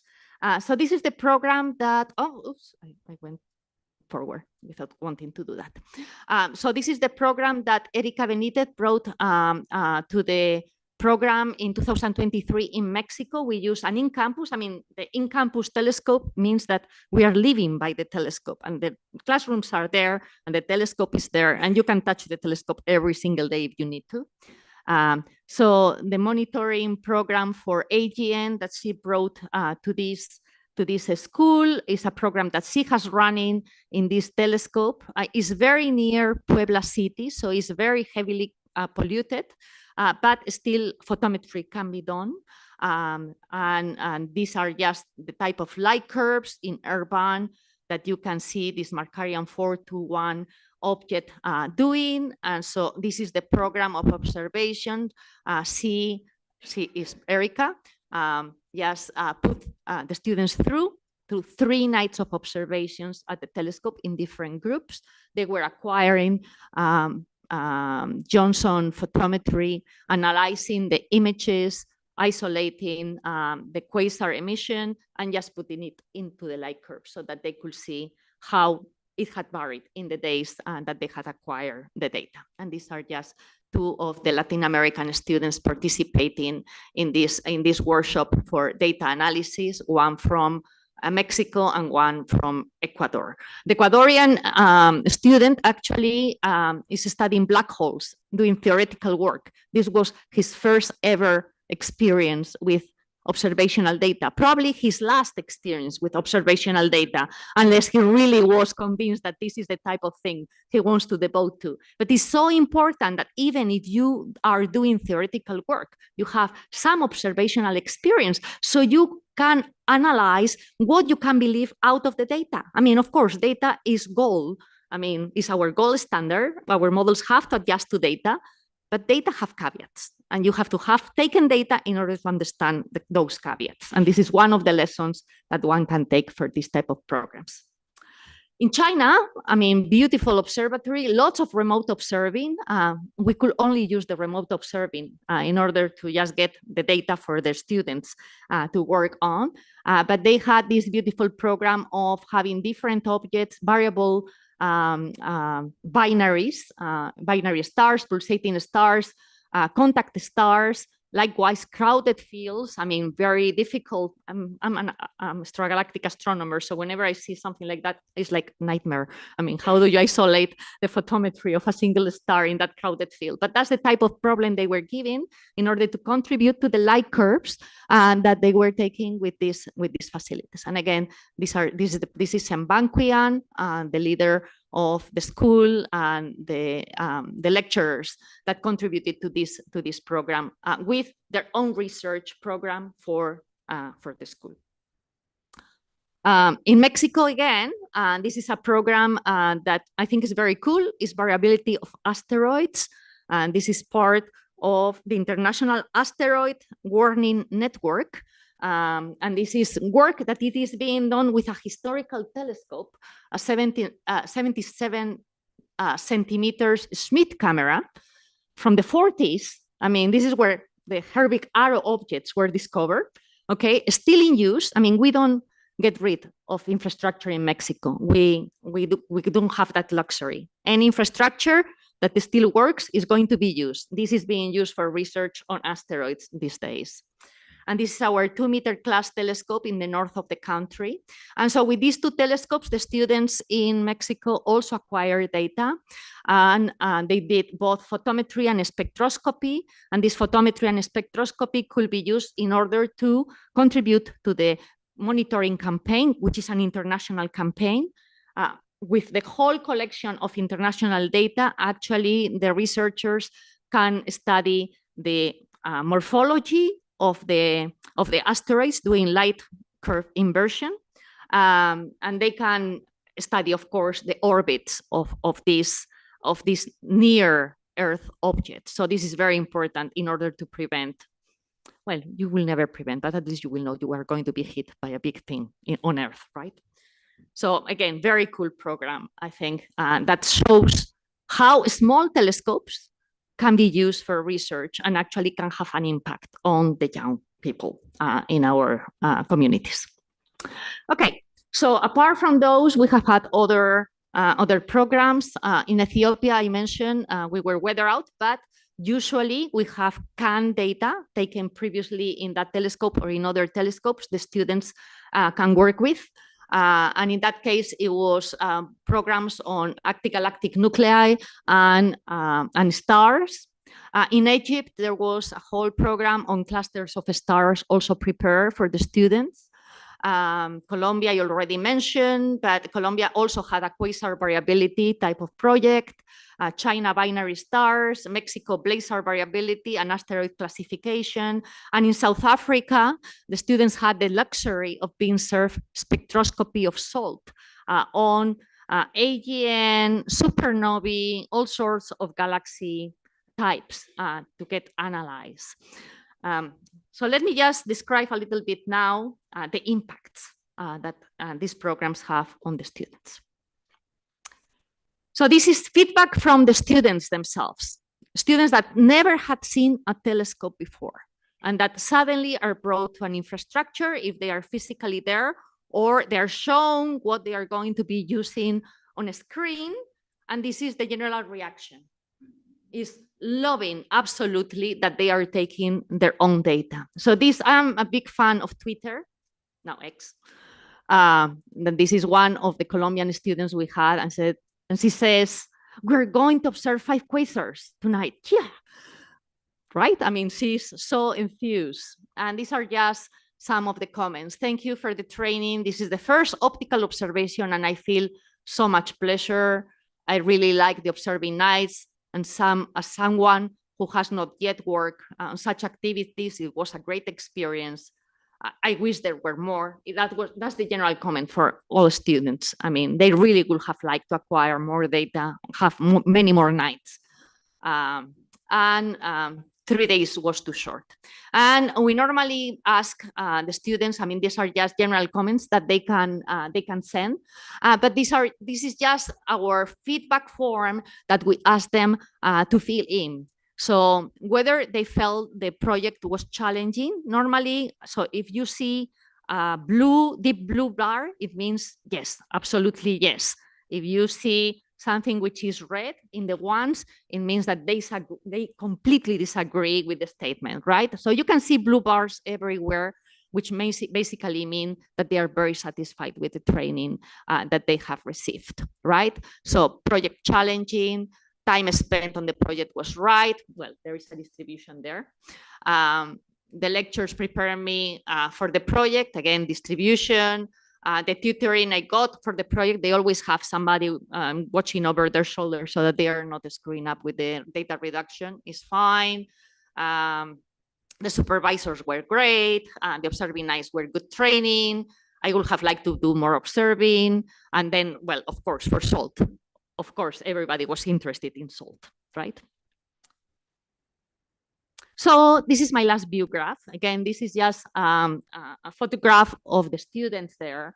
And I think upon reflection, there are a few things that are worth taking into account when we think about the value of optical telescopes.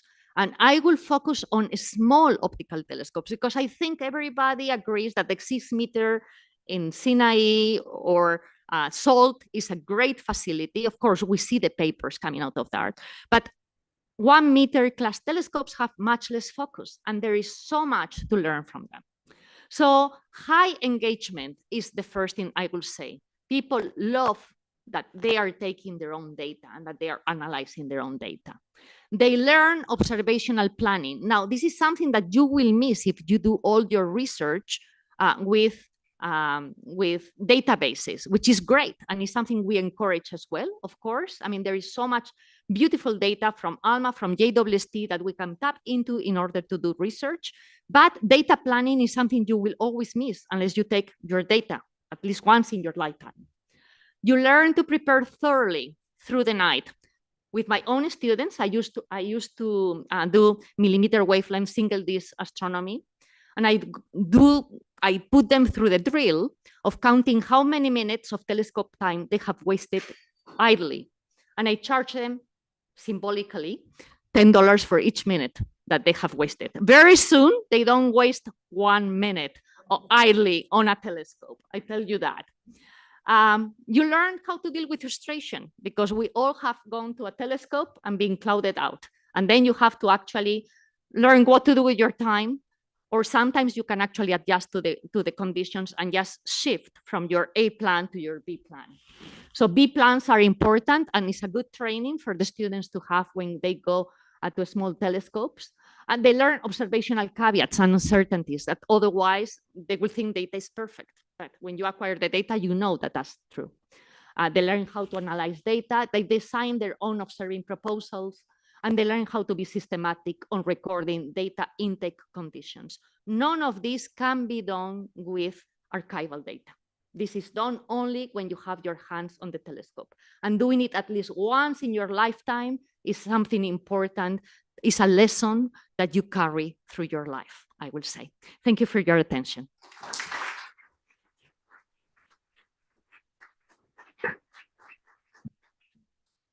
Thanks for that inspirational talk.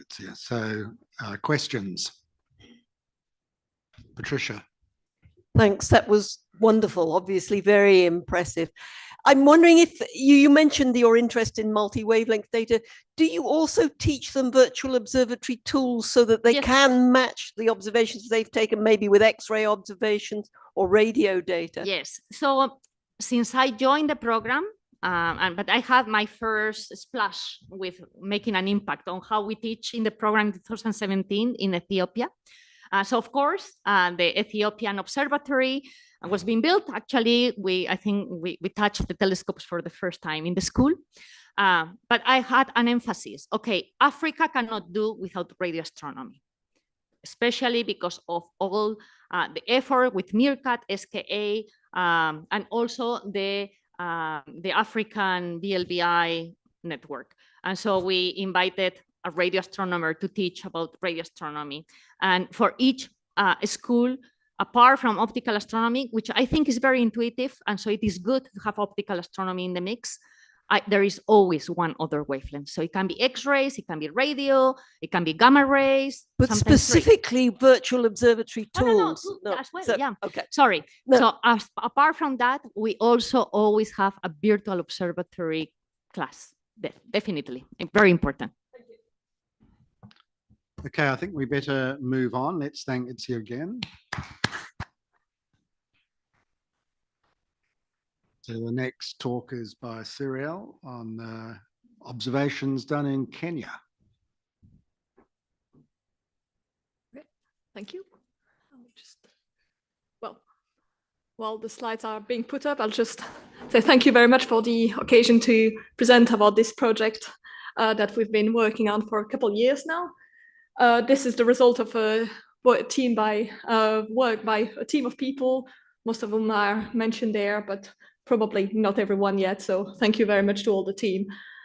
So I'm going to tell you a little bit about work we've been doing, installing a 40 centimeter in Kenya, originally to observe the impact of the DART mission into an asteroid.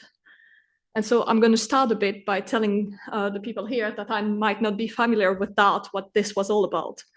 So Itziar actually gave a really good introduction to that, talking about asteroids and what happens in asteroid is en route to the Earth. What do we do? Well, that's why we've got planetary defense. And that was kind of the first test of, well, can we nudge an asteroid to the side if it's coming towards the Earth? So it's testing what we call the kinetic impactor technique.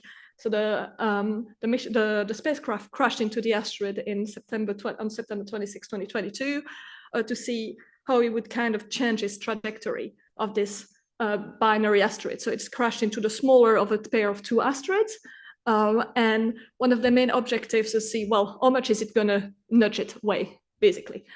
And a way to measure that was to observe it from the ground, because, well, when you crash a spacecraft after the asteroid, after the crash, you don't have any spacecraft left to observe what's happened.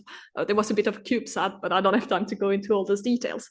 So there was a huge ground-based campaign to observe what happened there. And one way to do that is basically because the smaller asteroid was eclipsing the bigger one. If you look at the light curve, you could see the period, how long it took to have a turnaround and whether that changed after it or not. And so there was a huge, very international campaign that was set in place to actually say, well, how successful was this mission, or good is this technique as planetary defense mechanism? And the slide here shows all the observatories on Earth that were part of this observing campaign, several observatories on space as well. But you might notice this red circle there. And so that's where the asteroid could be visible from at the time of impact below air mass 2. And you can see it was mostly, well, the southern western part of Africa and not much else, not where most of the bigger observatories are. Well, obviously South Africa has a lot of telescopes ready to observe, but well, what if South Africa is cloudy that day? That's going to happen once, right? You don't want to rely on one or two telescopes, one in Namibia, region there. So you don't want to count on a handful of telescopes that could be weathered out. And so we kind of discussed with colleagues and noticed that there was a bit of a hole over there. And that's how this whole project came about, because that telescope there in Kenya didn't exist before 2 years ago. So we started from the University of Edinburgh, the leadership of Colin Snodgrass over there, discussing with people from the COTI initiative that Eddie mentioned yesterday. They'd been building the case for an observatory in Kenya since 2017. 2017 had some funding for meetings, for site tests, to run weather model, to identify sites. And it's a partnership between some of the UK ATC in the UK, University of Ireland in Ireland, and SAO. I encourage you to go check the website if you want more information. So COTI had been in touch with different partners in Kenya already, the Technical University of Kenya, that provided local contacts, local expertise. And the final piece of the puzzle was the Turkana Basin Institute, who had different research institute in Kenya, mostly tailored to anthropology research, but they had local infrastructure in very dark and dry region of Kenya. And so were able to support kind of our endeavor to install a telescope. So with this team, we started putting in place, the logistics of it, shipping a telescope to Kenya and installing it in Illoret over here, the very northern part of Kenya on the side of Lake Turkana. Why Illoret? So previous studies had shown by Eddie Graham had shown that there are potential very good astronomical sites in Kenya. Some of them are very remote. And so the good thing with Illoret, there was a camp from the Turkana Basin Institute. And so we had buildings, places to stay, water, electricity, all that kind of small things that make things a little bit easier. So that's where we installed a telescope. They were extremely helpful in helping us with all the logistics of bringing and installing a telescope there. And with 2 weeks to spare before the impact, we're ready with a 40-centimeter Dobsonian telescope with a small CMOS camera installed at the Turkana Basin Institute. So I said it's not a world-class astronomical site, but it's still in the very dark region, fairly clear, and we were able to install the telescope.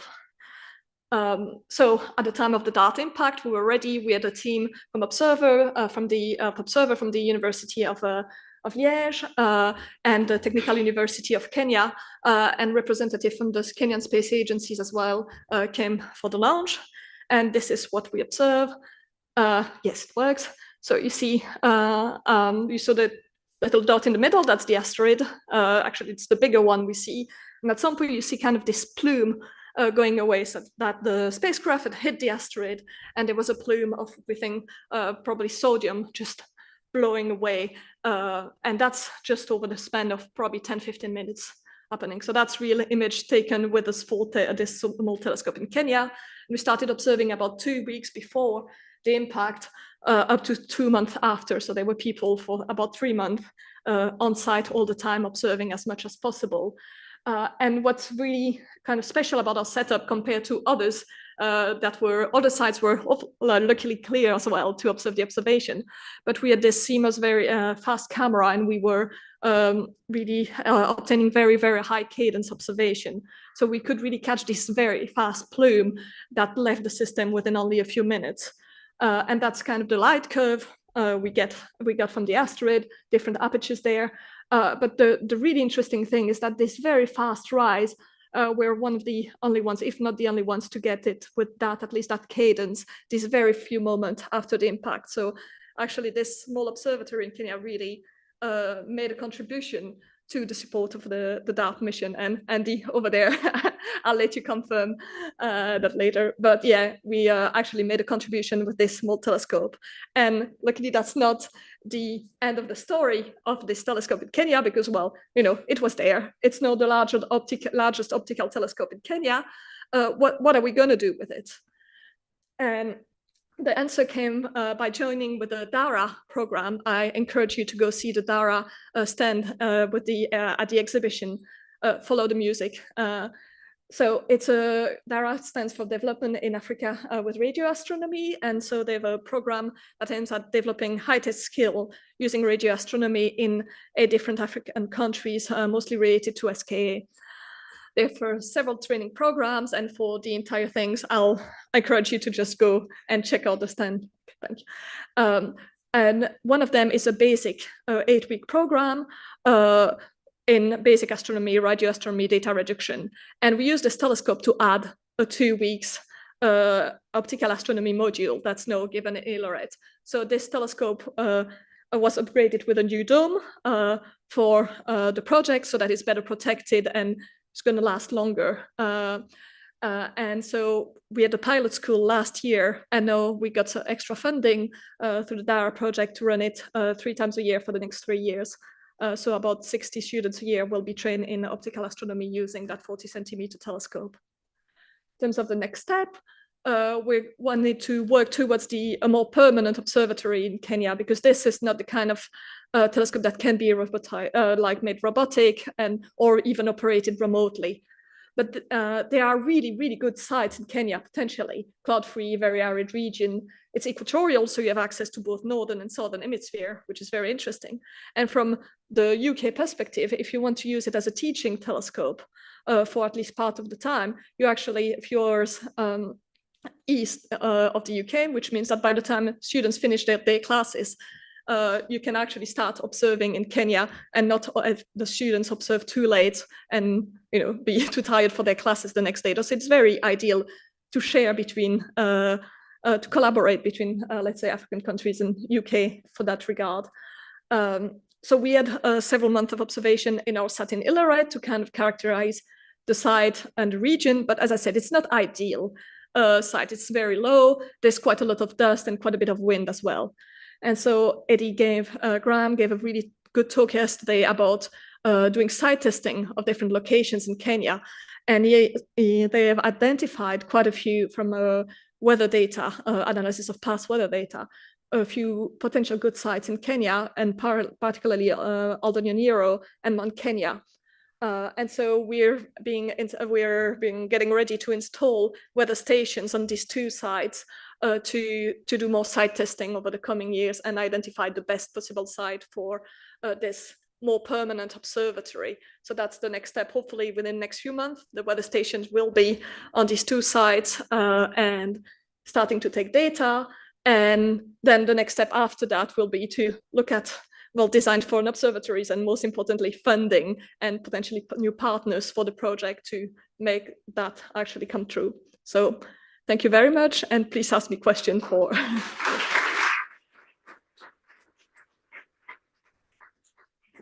Thanks very much, Cyril. I just want to make a comment that it's amazing to see how this whole development in Kenya has progressed, because right at the beginning, there were Richard Vaughan, who's not an astronomer, was one of the people who, with Eddie and myself, thought, okay, we could do something in Kenya. And then just by, connections, networking with people, the UK became involved.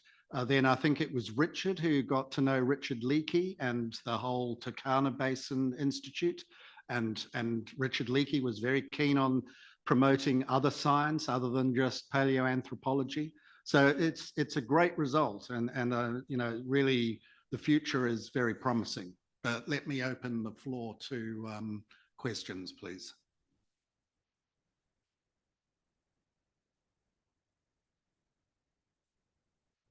Yeah, What research are you planning on doing with the telescope? What research? I'll just repeat for the people online. What research are we planning to do with that telescope? Well, we don't have defined a research plan yet. I think for the teaching, we usually do very similar things to what we mentioned for the school, like a lot bit of variability, star clusters, probably, and things like that. But one of the things scientifically we're very interested in small bodies of the solar system. where Colin and myself are working in small bodies of the solar system. And you can do a lot with a like meter class, even half a meter to a meter class telescope in terms of small bodies of the solar system, because you have bodies that change very regularly. You need to be able to go on sky very quickly or spend a lot of time looking for change. So that's definitely one of the science cases we're considering, but we're not, let's say, stopping at considering other science cases. Something I'd like to add. Just wait for the mic, Richard.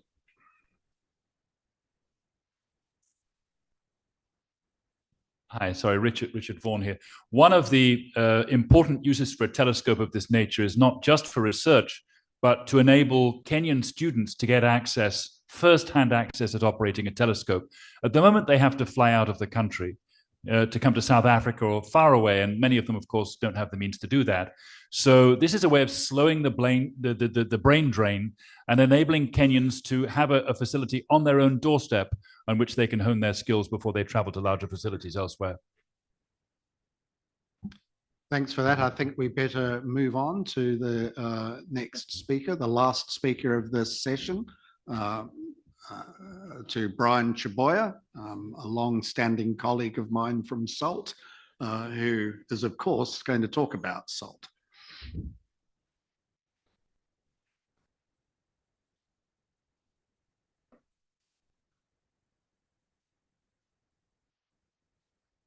All right, once again, thanks to the organizers for giving me the slot to talk a little bit about SALT. So I'm currently the chair of the SALT Board of Directors. So I thought I'd like to talk to you a little bit about sort of how SALT is governed. How do you have a large international collaboration successfully maintained for decades? And also a little bit about our plans for the future.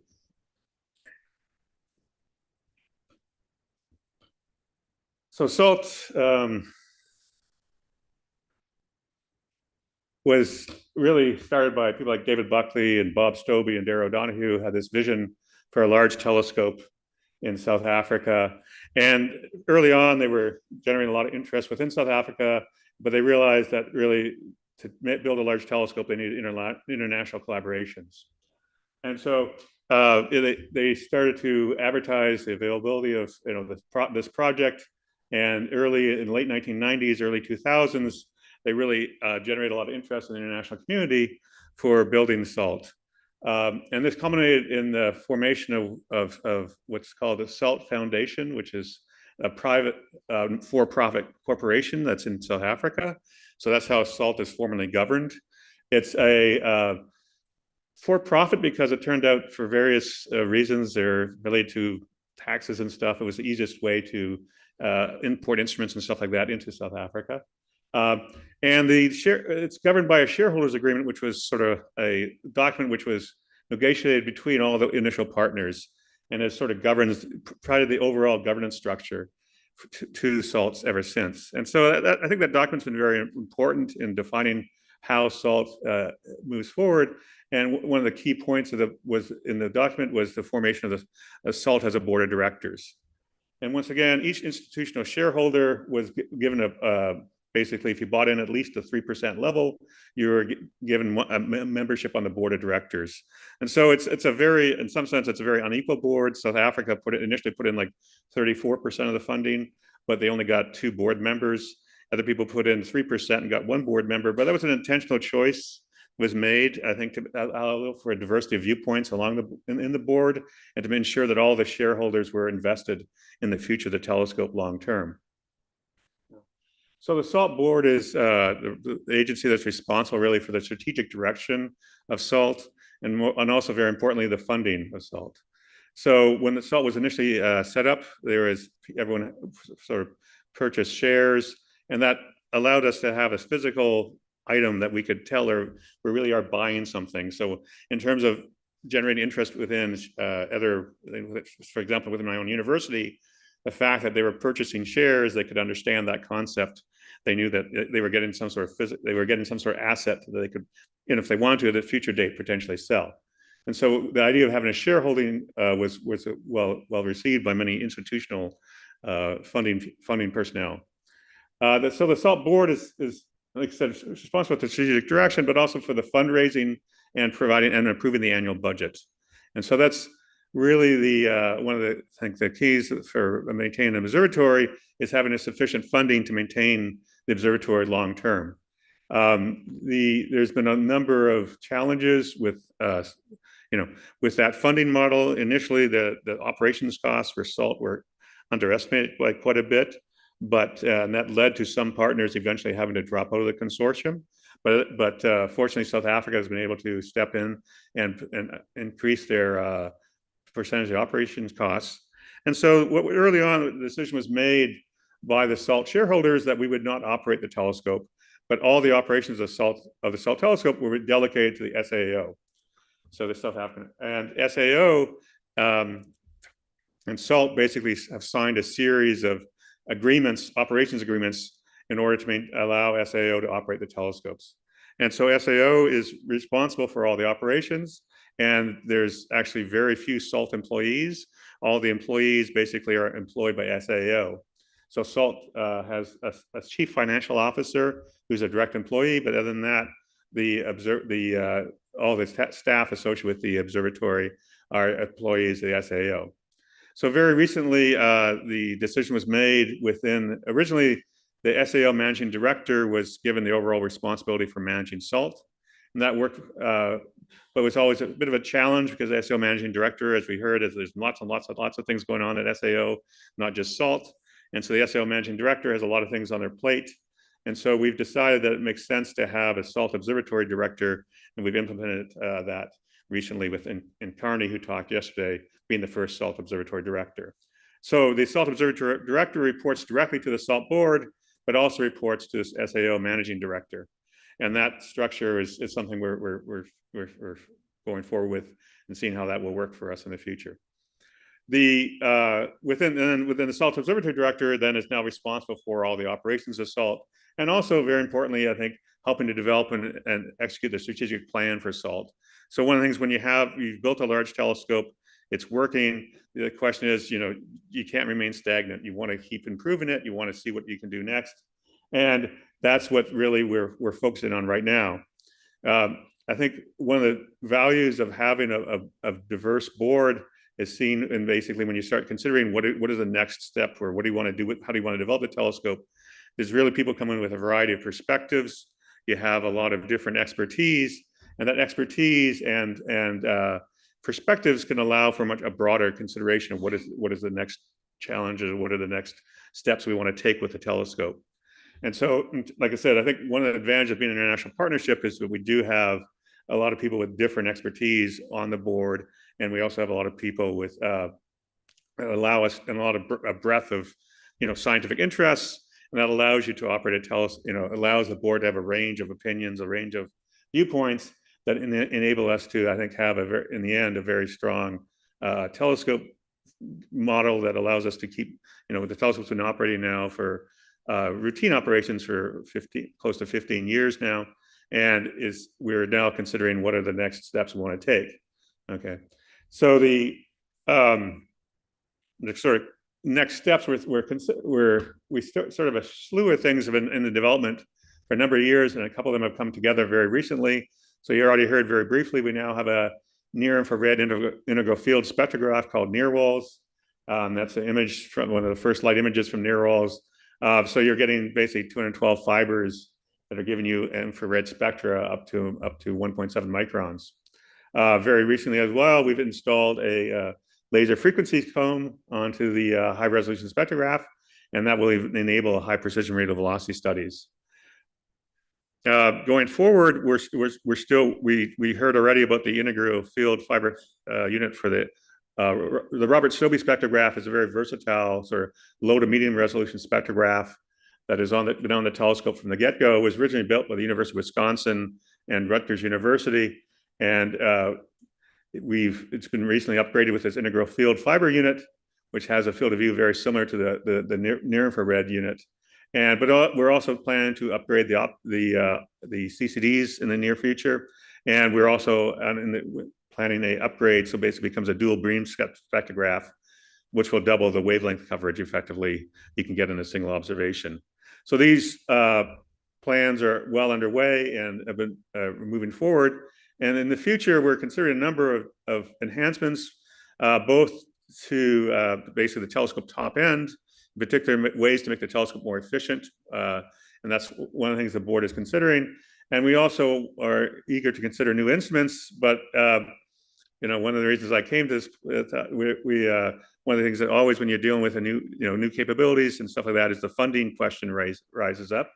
And so right now the current consortium is actively looking for people who are interested in wishing to contribute basically either to instrumentation efforts or to in cash to these new potential new instruments or new developments at the telescope, the new top end.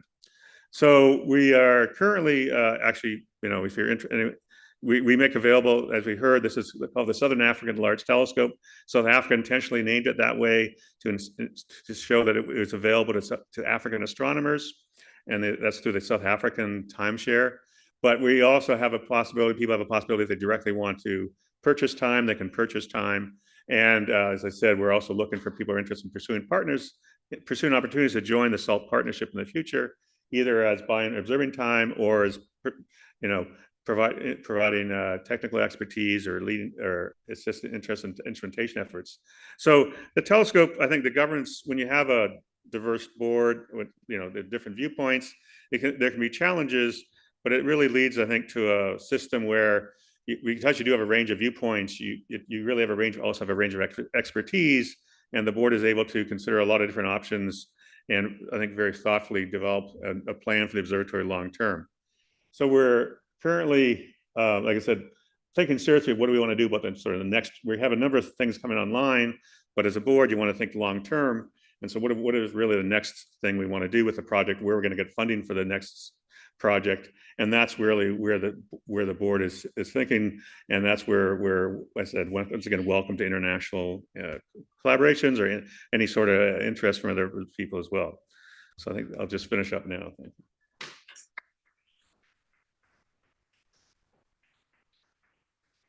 Thanks very much, Brian. So questions?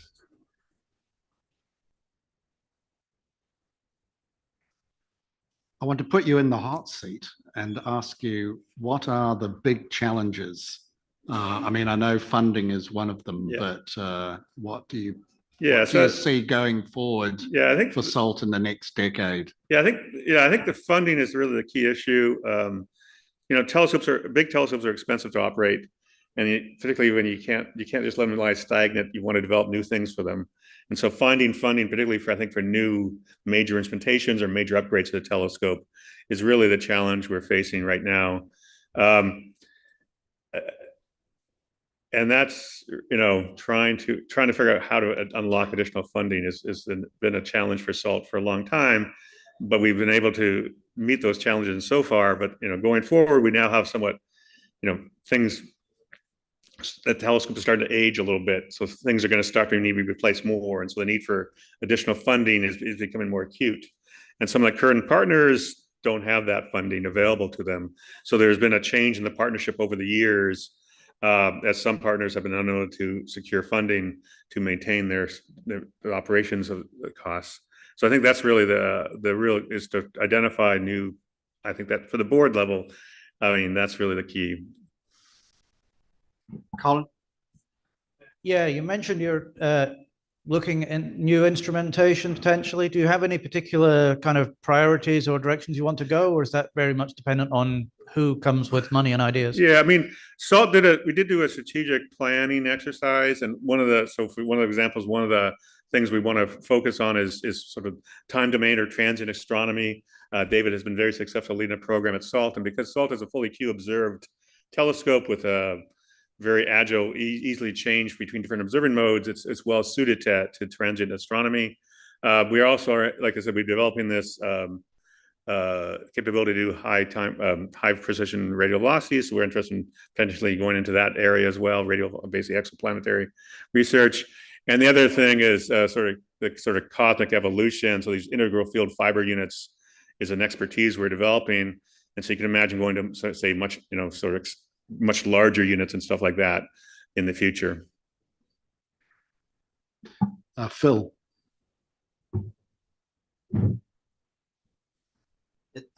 Brian, to take that last point you were making, emphasizing how SALT is totally Q scheduled.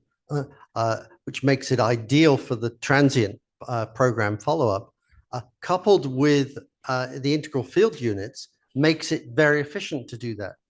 Now, at this meeting, we've been hearing about the forthcoming facilities, which will be generating vast numbers of transits requiring follow-up. Many of them are talking about the need for much greater levels of large aperture spectroscopic follow-up if you're really going to get that science out. And I can't help but feel that somehow we need to make the SALT option as a way, let's face it, you can build the thing for $25 million for a 10-meter telescope. You should really be building 10 of those to cover all the things that LFST, Rubin, and other facilities are going to be producing in the next decade. This next decade has been called the decade of time domain astronomy, and SALT, with its aperture and focus on transient work, is a superb facility. Yeah, I agree. I think that's really why we identified this as one of our strengths. And that's one of the reasons why, for example, one of the upgrades to the Robert Stobie spectrograph was to make a dual beam. So we had a much wider wavelength coverage, which was very helpful for transient studies. Okay, let's call this session to an end and thank all the speakers. So please come back after the coffee break for the last 3 presentations. But importantly, also, we're going to have a discussion at the end of this FM1. So the SOC members will be up here, and it'll really be sort of an open floor to bring up some discussions that might follow from some of the presentations over the last 2 days. Thanks.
yeah.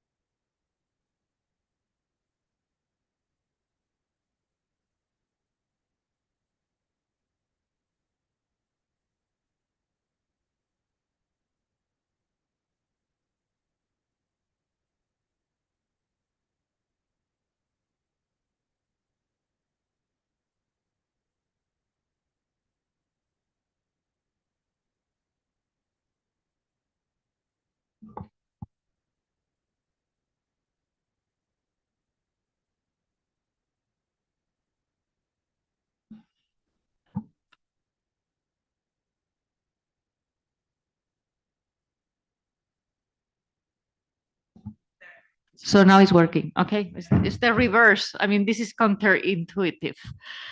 Okay, so let's start the last session of this focus meeting. And the first speaker of this last session is Suir Ben Khaldoun. Please.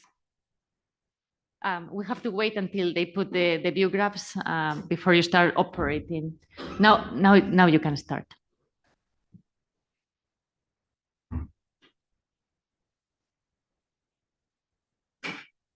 Yes, thank you very much. First of all, I would like to apologize for missing the first session because of delay of my plane. But thanks to David and Mijana, and they managed quickly to arrange this. I will speak about Oakhamden Observatory. Most of you know very well the history, I think, of this observatory, but I will go fast. We are Oakhamden Observatory. There is no laser. Yes, Morocco is here. Oakhamden Observatory is in the south of Marrakech, and you know the famous TRAPPIST telescope, who discovered the system TRAPPIST. I will speak about that in my slide. This picture is from TRAPPIST telescope. We are a small group in Morocco of researchers in astronomy, mainly in laboratory who called High Energy and Astrophysics Laboratory. We are two groups, one theoretical groups, High Energy and Theory, and the second is Astronomy and Astrophysics. We are about 25, plus than 25 members with some graduate study, and this laboratory managed to Oakhamden Observatory, who is located at 75 kilometers in the mountain in the south of Marrakech. This slide is just to show the evolution of the observatory and generally in the astrophysics in Morocco by the impressive increase of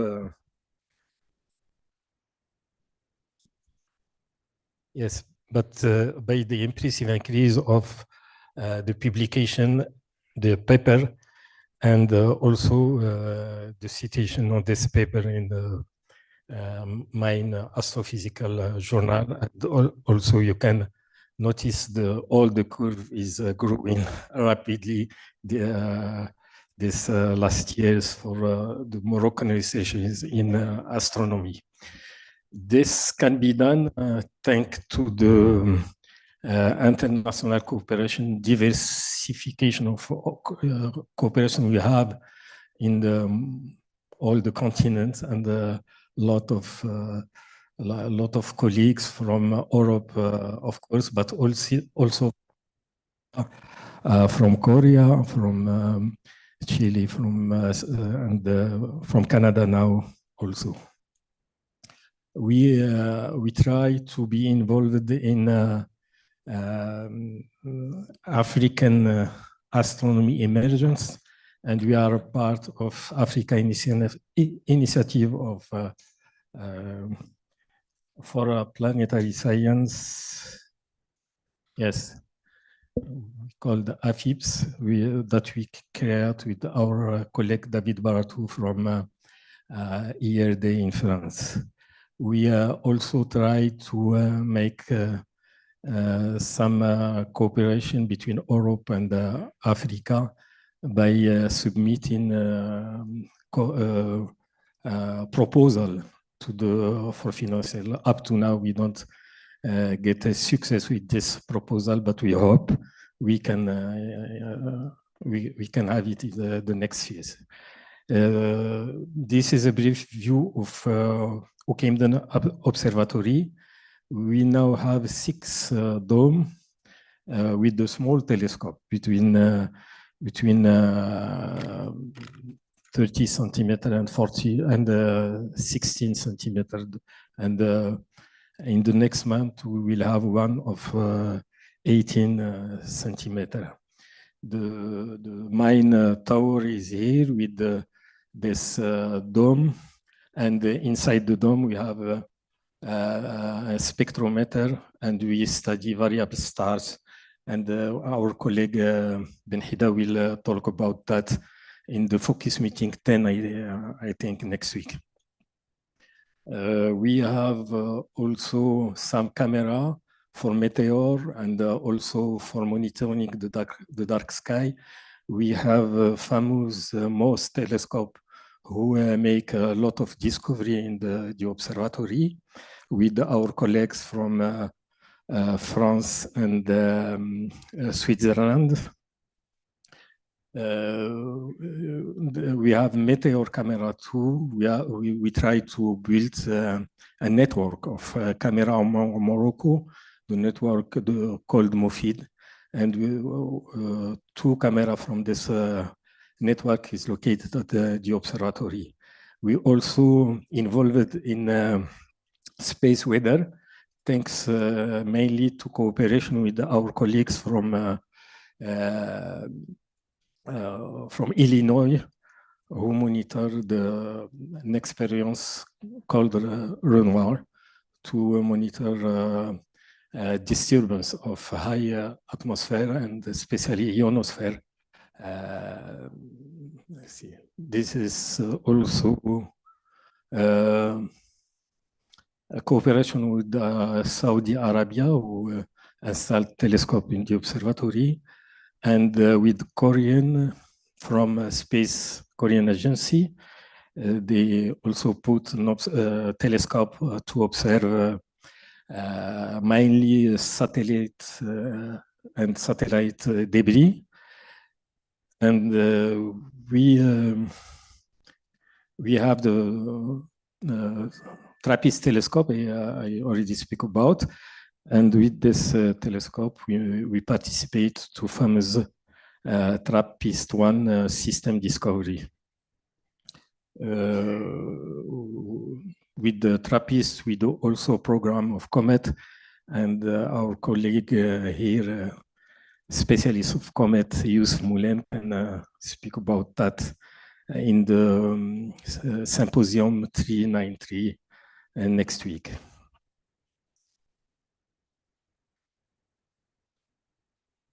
Yes, last years we have a success with one project to put together professional astronomer and amateur astronomer, and we can do that 3 years ago now with Moroccan photographers who put the observatory in Morocco. This is first one. And now we have 3 locations of this group who observe with us some scientific targets. If, of course, they do photograph, nice photography from the deep sky, but also they help us to make observation for exoplanet now and for some transitions event in general. You can see here the James Webb Space Telescope passing across the sky of Morocco and catched by one of the telescopes of this group. We organized at the observatory several training, and mainly with our colleague, of course, from Belgium, who set up a TRAPPIST telescope. And each year, the master students come to Morocco and make observation with this telescope and training. As you can see, here, there is a conference room in the observatory when we can do this thing of training. Yes, this is a brief history of the observatory. We can come back. We started our journey at 1984. By setting up first laboratory in the research center in Morocco, and move after that to Marrakesh, to Qadiyat, set up several instruments, and I don't have time to go deep in all the step we have. But of course, we can have a discussion with apart with you if you want to know more about the evolution of Okeimdenas Observatory. Okay, this is some with spotlights. Important dates for the observatory.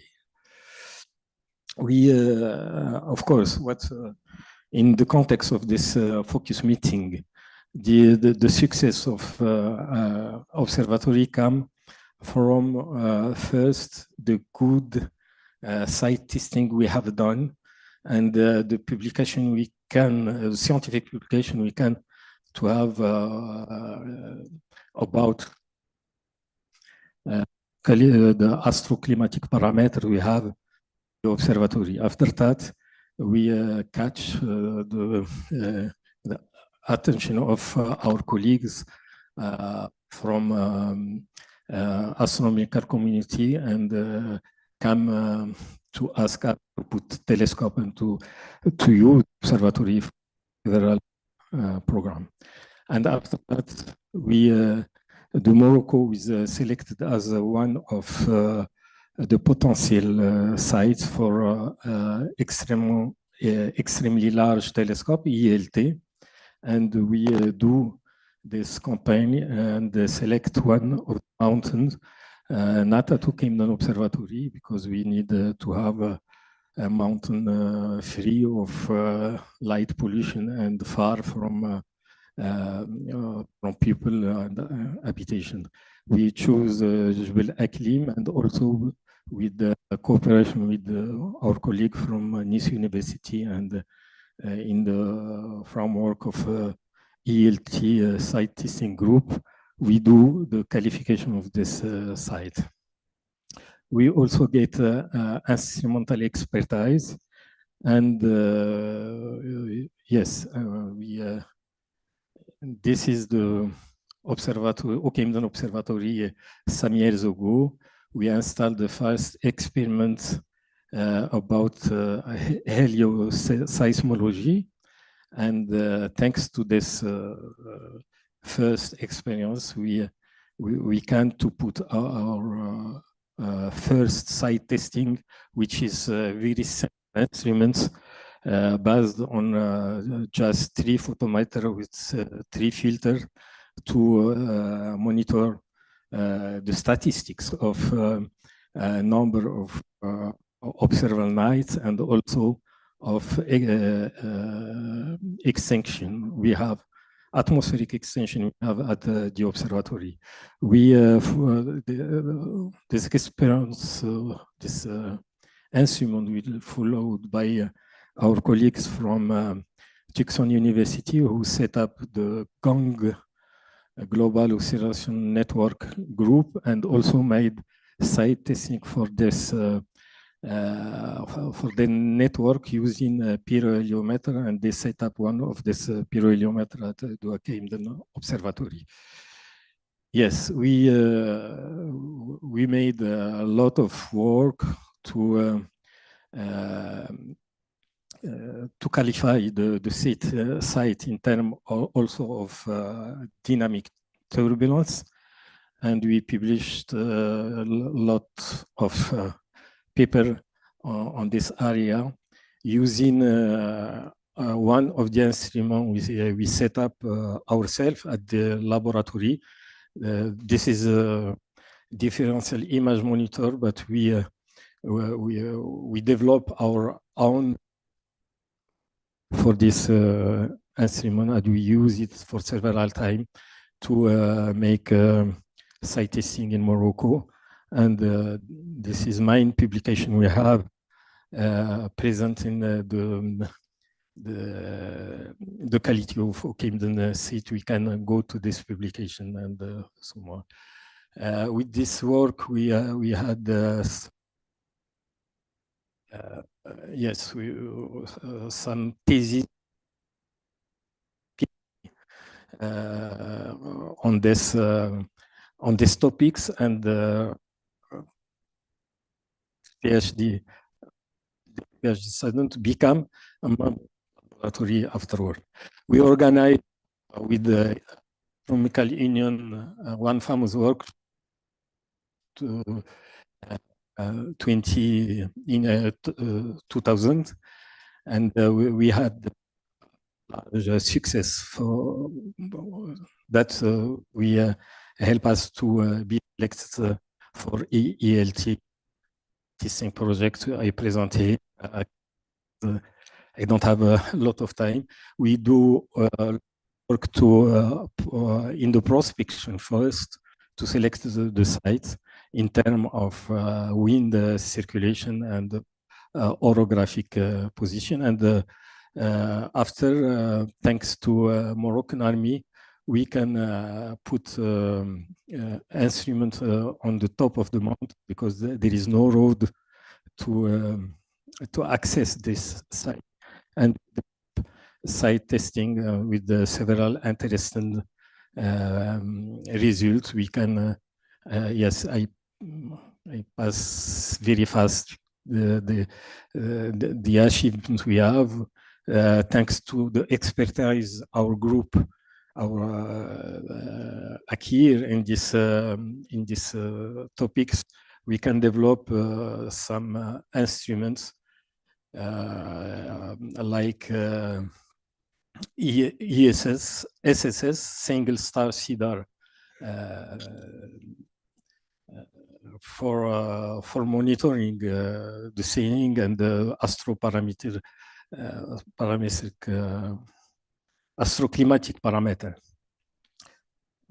Here you can also see one important achievement in our laboratory about the isopistonic angle. And thanks to our one work in doctorate, we can develop the method to monitor this parameter. Okay.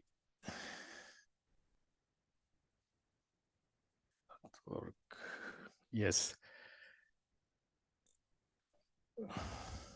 I will pass in review some important telescope we have and the program we developed. It is MOS observatory I already speak about. Thanks to this telescope, we made a lot of discovery of comet. We have some statistics here. You can see we have 4 comets discovered at the observatory, and up to now 11 near Earth asteroid, as you can see here. And we send several observation to Minor Planet Center And as you see, the Oakhamden Observatory is ranked 7 among big telescope and discovery of this near-Earth objects. This is comet named Oakhamden, and I will also quickly speak about AOL, which is a network of telescopes set up by Korean agency, space agency, and also the importance we can retain from this, that all this telescope is set up in a remote mode, and our partner can access to the telescope and monitor this telescope, of course, and made some measurements. This is a publication we have, a communication I have made about this at the 2015 in the IAU General Assembly too. We are involved in space weather too, thanks to this experience I already speak about with the University of Illinois, with Jonathan Makela as PI of this Renoir experiment we set up at the observatory, and thanks to that we can monitor the sky of Oakhamden, and we can get the afterglow and the velocity of ionospheric disturbance. We made some publication in these topics with this cooperation, and of course I will come back in the symposia 3993 next week to speak about exoplanets and about TRAPPIST and the famous discovery of TRAPPIST-1 system. Yes.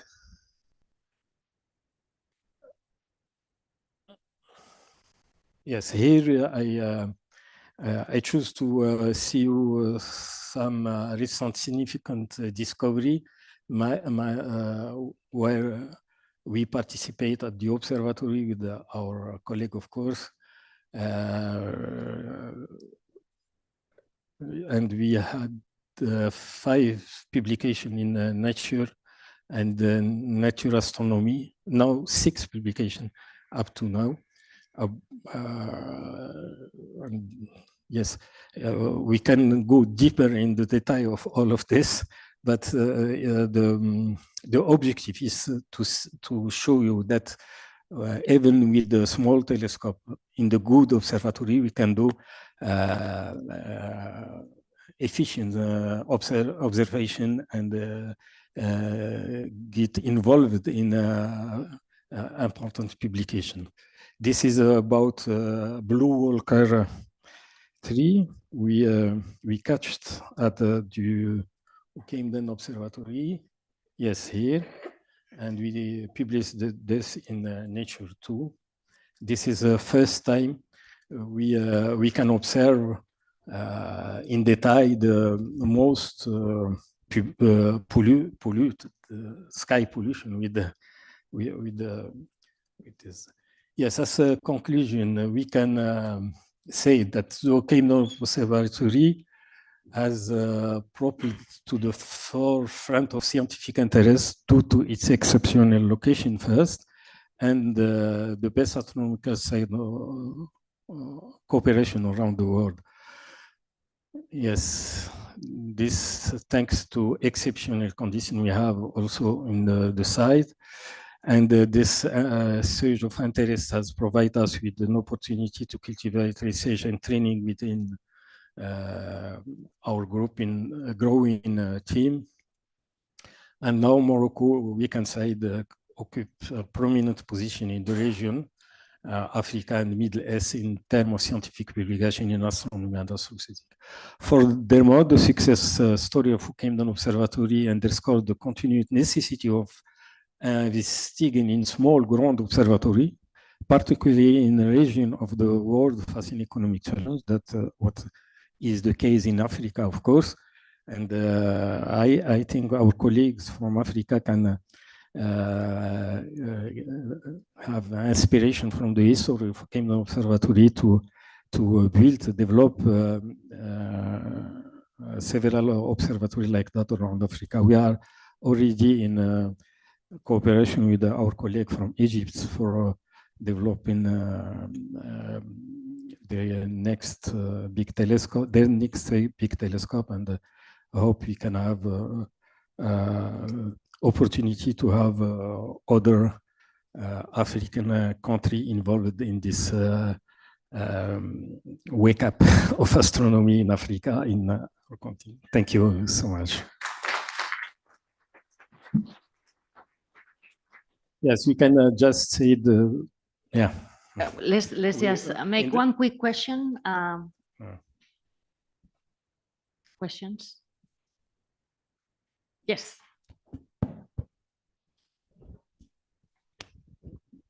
Thank you, Zuhair, for your presentation. I want to ask if you have a local legislation to protect your site from light pollution and urban extension.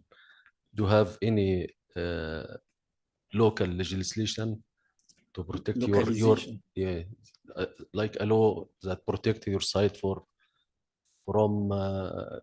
urban extension and light pollution? If you have, you mean if they are laws, if there are laws that protect the sky. If you are lost. No, law. Legislation like قوانين يعني قوانين بتحمي المكان من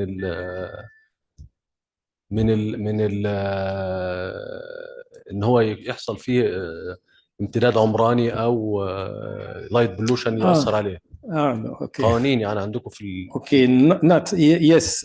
For the Camden Observatory, we have surrounding some village and population, but we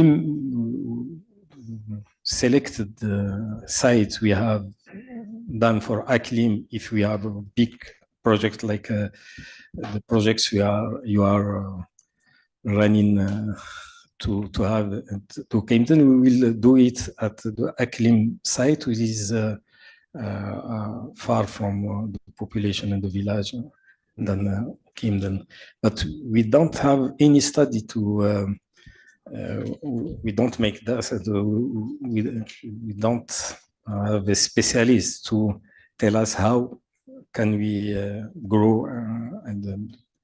But as you know, we are setting up projects to protect the area of in Atlas, so that we can make some regulation beside Moroccan opportunity to protect this area from light pollution.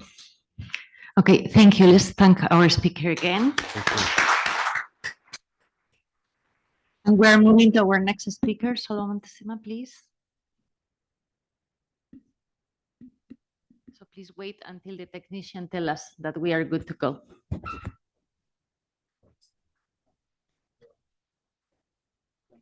Yeah. Solomon, you can start now.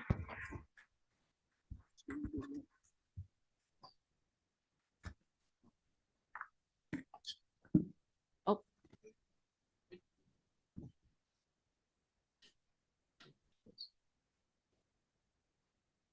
Okay. This is to show the overview of the Lalibela or Abu Nassif astronomical project. And lately, first, I will somehow to highlight what is.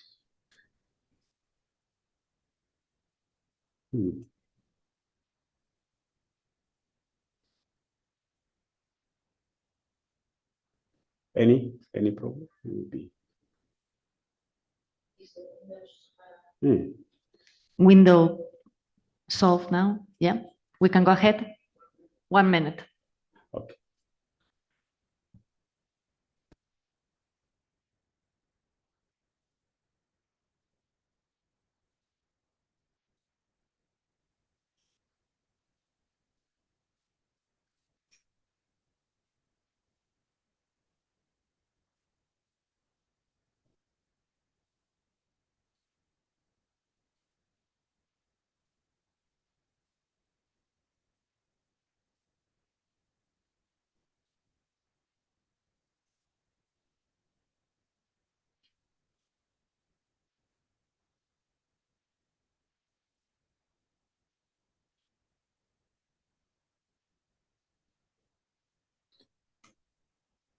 Okay.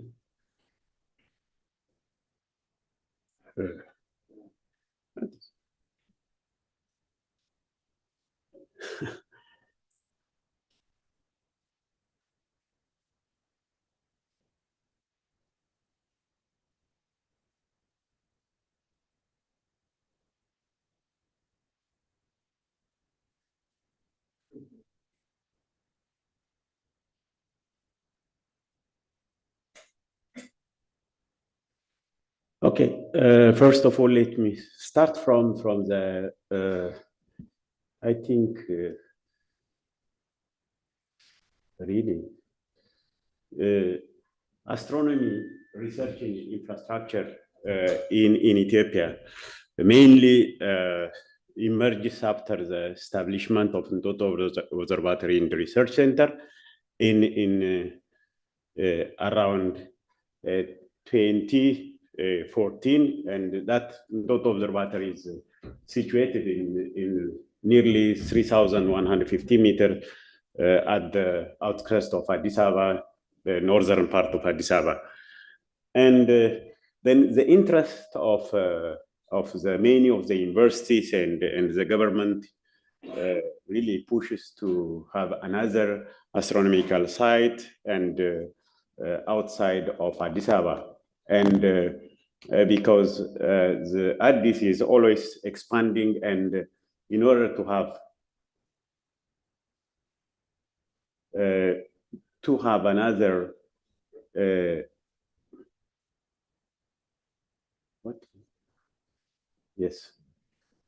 to have another facility in the northern part, then this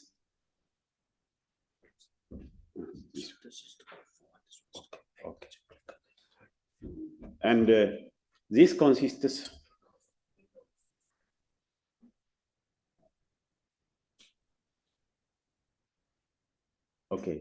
the facility consists of the Ntoto, that is visiting centers, accommodation of students, lectures, rooms, and also IT and science operation begins in early 20. Now it is already more expanded, the observatory. And finally, it was commissioned nearly late of 2015 and has been planned to expand another center around Mount Lalibela Mountain, Abuna Yosef. And it was two sites parallelly. The first one was after the Ntoto. This is maybe an Ntoto site, and David was really South Africans, especially David, was devoted to support and also to really from the scratch to the commissioning of the observatory, Ntoto Observatory. And the main science was in the Ntoto is rapidly full of all these sciences expected to be extrasolar planets and rapid follow of observations, detection of extraplanets, and as well as also targeting opportunity for multi-wavelength observation, X-ray, binaries, and time series photometries, pulsating, and high time speed and search for, and mainly that is depending on the capacity building and training of expertise.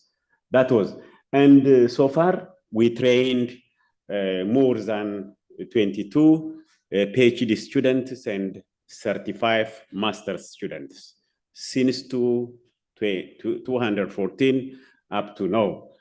And our main talk, my main talk is potential sites. Then Ethiopia's geography and the topography is really different in nature, from lowland to highlands and different situation, different climates, and so on. Then expected areas of astronomical site is really mainly to the northern and northwestern part of Ethiopia is highly expected. Then this is some of the areas of Ethiopia that's already protected by the Ministry of Tourism and preliminary identified by the master's students. These are the pointers already. Some of the pointers, these pointers are potentially identified sites for astronomical observations. Then this is done by the master students, and then one of the main important parties is the Abu Naisef, and two areas in the Abu Naisef, means in the northern part of Ethiopia, and located 4,260 meters, and it is a highland, and also one of the highest mountain, and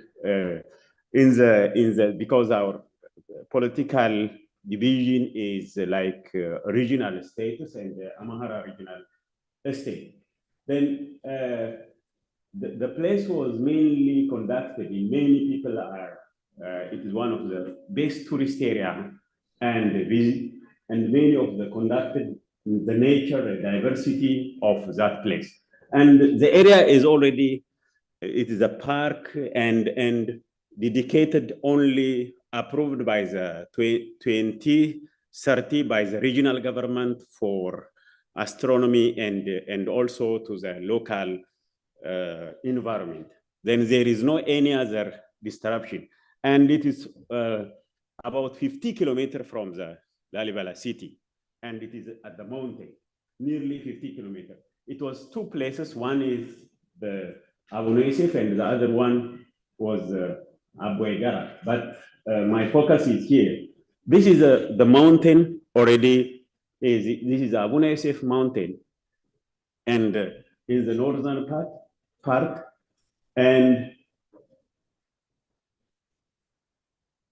already abandoned and covered by, there is no any light pollution and sparsely populated, because it will not be a good area for farmers and for other issues. Then the current status is, you see, the site testing was started in the 2014, but interrupted in different conditions, and mainly in 2016 and 2017 it was conducted continuously, and this is the construction already for the researchers and for the engineers to be stay there. And the project is financed. This project is financed by the universities and also regional government. Regional government covered the land, that is the road, and also electricity, and at the same time also the universities' expenses is covered by the running cost, and others are by the consortium of universities, and also there is astronomical, that is Space Society. And the instruments quality parameters related to the darkness and pollution effect, all the instruments were deployed. And there is one of the, I took from the data of indicators that in 16 million 1 years of seeing data with more than 76%, a total number of 90s to be taken have been recorded from 2016 to from January to December 2019 are analyzed as shown, whether the testing site is suitable for optical astronomy or not. Then the dim seeing preliminary measures have been analyzed. Then the medium of dim seeing is more or less ranges from 0.48 to 0.89, and then almost 64% nearly, and to 99% of the dim seeing values are less than 1%, And the dim seeing measurements for the year of 2016 shows about 77% of the dim values are less than 1. That means the median of the dim seeing have been calculated and 0.73, and extremely good seeing values have been recorded with the base values of at approximately 0.3. This is taken from that only for the 2016 data. Then here is the seeing values are very promising to consider Abuna-ISF sites as a potential area for hosting future astronomical observation, where vast quantities of astronomical data should be measured again. And because of some challenges of the last 2 years at northern part, then currently the site testing is not being conducted because interrupted because of some conflicts. Then there are challenges in the northern part, some conflicts, and still the financing system is more required, and the lack of the professionals, and all the equipment, some of the equipments were ready, deployed to Addis, and also waiting for really fully to the next piece. And our future plan is restarting the interrupted site testing, deploying additional instruments and engineers to the site, and employment of professionals again to the engineers, and giving the short trainings, and more collaboration is required, because currently almost 8 universities were involved into the consortium and ready to additional financing, but collaboration for especially to the Africans and other international community is the most important. And summary, the Abuna-ISF is really a good opportunity, an excellent opportunity for astronomy, observational astronomy with diverse weather conditions. And Ethiopia's consortium universities are committed to finance the project, and I encourage all us and to collaborate and work together. Thank you very much.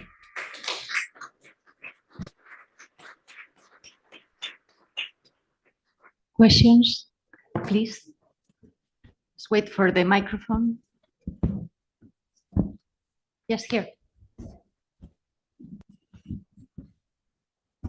Thanks, Solomon, for your good talk. And I want to ask if you have an expectation of how many clear nights you have in this mountain, because I can see that the mountain is full of green land.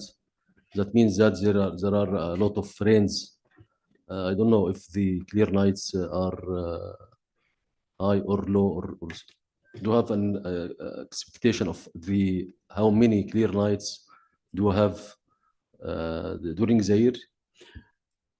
From the preliminary, taking from the meteorological preliminary data, then and at the same time also from the nature of the environment, then it is expected to be up to 230 to 245.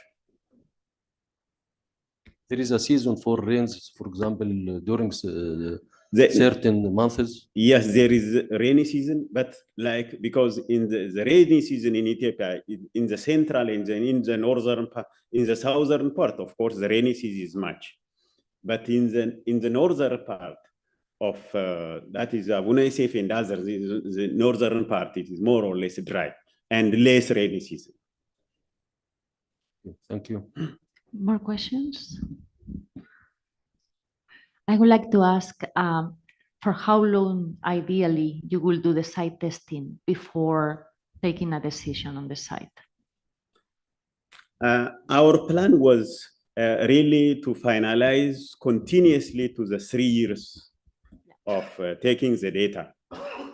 And that was, if there is no any challenging problem was not be faced in some conflict, then our plan was to finalize the preliminary, that is the data of site testing, and to continue to the other. Anyhow, the plan is 3 years. More questions? Not, let's just give another applause to our speaker.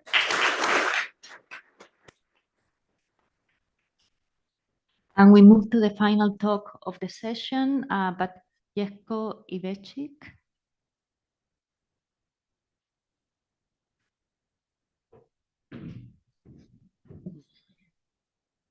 Are we The big good? green button, right? Are we good to start? Okay, let's start. Good afternoon, everyone. Thanks for inviting me. So what do we think what do we mean by democratization of astronomical research?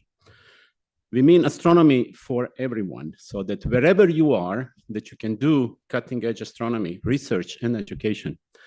Take my personal example. In very short time, I plan to partially retire to a very small country that I'm from, to a very small island and a small house with a small study room. But I plan to do big science. How will I do that from my small study room? I will do that with LSST data. And everyone will be able to do that around the world. And so the point of this talk is to briefly show you what Rubin and LSST are about, and just to showcase a few of the tools that you will be able to access in about a year from now and start accessing LSST data. So just to get some terminology straight, Rubin Observatory is an observatory in Chile that is about to be completed. And the first project, the first sky survey that that observatory will undertake is called Legacy Survey of Space and Time. So that's project, it will last for a while, but the Rubin Observatory will probably last much longer than 10 years. As you can see in our mission statement, we want to produce an unprecedented astronomical data set. And we want to make it widely accessible to a diverse community of scientists all around the world. And also we want to engage public all around the world. So I'll spend about half of my time to briefly tell you what Rubin and LSST are about and where do we stand with the construction of the observatory. And then I'll spend the next half of my presentation show you some of the tools that already exist. And they will be the tools that anyone around the world will be able to use to do astronomical research and astronomical outreach. Rubin is not very large telescope. This is Rubin compared to some of the largest telescopes being built and to two space telescopes. What is unique about Rubin Observatory is the product of the mirror size and its field of view. This is the quantity that determines how fast you can scan the sky. And with Rubin, we will be able to scan the sky 100 times faster than any comparable telescope like Gemini South and North, like VLTs, etc. Any 8 to 10 meter class telescope, Rubin will be 100 times faster. So LSST that we budget 10 years for would take 1,000 years on any other similar telescope. And this is Vera Rubin, famous for dark matter studies that observatory is named after. So from the technological point of view, the trade secret of Rubin Observatory is its large field of view. You can see comparison here. At the top right is typical field of view of those dozen or so 10 meter class telescopes in the world. Bottom right is field of view for Rubin Observatory for Simoni Survey Telescope and LSST camera. So it's 3.5 degrees across. It's giant, about 100 times larger than other fields of view. We will be using filter set that is very similar to SDSS, except that SDSS Z band was split into two bands, Z band, still called Z band, and Y band. And that was done to improve sensitivity to very high redshift objects around redshift of 7. There will be no time allocation committee for Rubin Observatory. There will be one single data set that will serve 4 different science programs: cosmology, time domain science, Milky Way structure studies, and solar system studies. And here you can see how the scheduler, the brains of our observatory that are running, that are computing cost function. You lose time when you slew, you gain something when you get certain signal to noise. You take into account observations, etc. This is how it will be run for 10 years. It won't be astronomers putzing around sky, but there will be essentially AI, artificial intelligence program that will observe for 10 years. The data will be much deeper than existing all sky surveys. This is example from SDSS. This image goes to about 22nd magnitude. And SDSS covered about 1/4 of the sky, the depth. Gaia, for example, that has the whole sky coverage, is about 2 magnitudes shallower than this image. With LSST, we'll go about 3 magnitudes deeper than SDSS for each image. And then when we co-ed hundreds of images will go 5 magnitudes deeper than SDSS. The same part of the sky that you see here, it's a teeny tiny part of the sky, 1/10 of the full moon's diameter. This is how it will look with LSST. This is what 5 magnitudes of depth bring you, many more objects. And for that reason, LSST catalogs will include about 20 billion, with B, 20 billion galaxies and a similar number of stars. That will be the first time in the history of astronomy that we will have cataloged more objects on the sky than there are living people on Earth. Literally, you could name a star and a galaxy after every living person on Earth, and many dead ones too. So it's not just about getting the data. The goal of Rubin Observatory is also to process the data to what we call science-ready stage. So instead of having a raw image coming out of the camera with observational artifacts in pixel space with electron counts, what you will get is properly astrometrically calibrated image and flux calibrated in Janskis. Not only that you will get calibrated images, but our software pipelines will go through those images. They will detect objects, measure their properties, and produce catalogs so that not everyone has to do this same step. And finally, not only that we'll produce catalogs, we will deliver them to you using easy-to-use tools that will enable people around the world, including retired me, to do remote science with those tools. So our data management system is quite exquisite undertaking. It costs as much as the camera itself or the telescope and observatory itself, well over $100 million. We have close to 100 people that have been working for over a decade on these products. So obviously I can't do it justice in 10 minutes, but there will be 2 different flavors of data products, yearly data releases to do static science. And then we'll have real-time processing where each image that will be taken in Chile will be transferred to our processing data center in California at SLAC. It will be subtracted from the average of previous images of that part of the sky to get what we call difference image. And then objects in that difference image, all objects that either change in position or brightness, will be measured and reported to a data stream publicly available through internet within 60 seconds of closing the shutter in Chile. It will go everywhere. And that's particularly important when you want to look for objects that are rapidly changing. Here is an example. You have image 1 and image 2. You subtract the 2, and if nothing changed on the sky, you get sky noise in the background. But in the bottom row, there is a new object in image 2, and we will detect it in difference image and alert you within 60 seconds. And then you can take your beautiful telescopes and follow up and do whatever your particular science will require from you. So where do we stand with the construction? The top row shows 3 computer-generated images of the project decade or 2 decades ago. And the bottom row are photographs of the real thing. Rubin Observatory is real, and soon it will start operating. Okay, I skipped the movie. There is a little clip of our telescope mount assembly moving very fast. We just last week installed secondary mirror. We are about to put in commissioning camera. Within few weeks, we'll install primary tertiary mirror. And sometime in September, we will get first images of the sky with our commissioning camera, which looks from the outside just like this one. This is LSST camera. From inside, instead of 189 sensors, it only has 9 sensors. But in January of the next year, this camera with full focal plane will start getting images too. That's the entrance lens to our camera. This is just to demonstrate how large that camera is. This is the largest camera ever produced. It's in the Guinness Book of Records, and this lens is the largest lens ever produced. It's bigger than the lens on the Yerkes Observatory.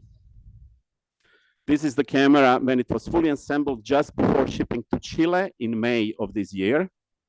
This is a photograph of the focal plane. There are 189 science sensors, each 4K by 4K. And then there are additional 12 sensors for controlling focus and for doing active optic system.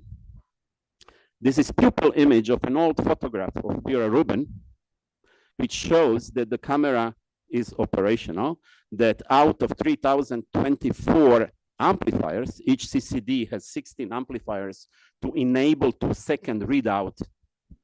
It's 3.2 gigapixel camera, but the readout time is 2.4 seconds. So all but 3 are operational. This is 2 months old image from the summit, from the observatory. This is the camera. It arrived to the summit in May, and now it's being again tested. How's that? You have 1 minute left. I have 1 minute left. Oh no. So these are the dates. So LSST starts here from now. Lots of data. This is the point of the talk. Rubin Science Platform, an amazing tool that will allow everyone in the world to access the data. Words, more words. There will be 3 components to Rubin Science Platform: portal, notebooks, and APIs. Portal is for interactive analysis of our catalogs. You can choose your favorite object, favorite little point on the sky, and you can play with it, or you can select with SQL query something on the sky, play with it.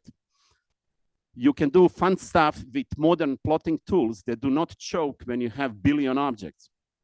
So you can choose your objects, sub-select, choose area on the sky, plot color magnitude diagrams, etc. Notebooks, even more powerful. That's for doing really cutting-edge science. It's Python notebooks that talk directly to our data. You do not have to download 60 petabytes of data.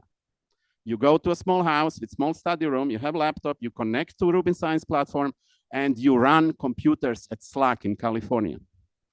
And so not only that there is code, there are lots of documentation that you can use to learn how to do it.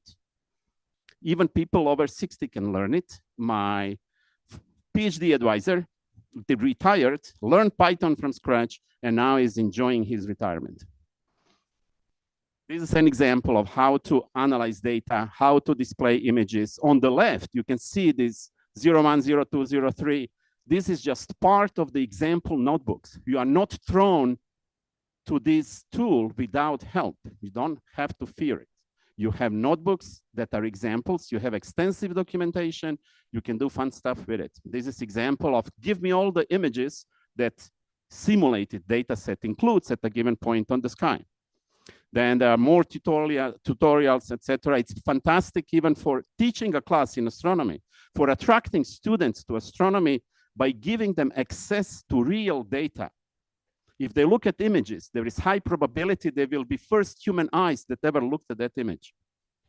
And the tools are modern. They can do billions of objects. They're intelligent enough. As I told you, it was a major software project. We burned lots of money to make excellent products. And so you can then play all kinds of games. There is community forum where you can ask questions. We have over 1,000 users already. We are thinking we'll have about 10,000 users, good fraction of all astronomers in the world, once we go on sky in about a year from now. So all what you need to do is to have good internet connection, imagination, and knowledge, and you're good to go. Thank you.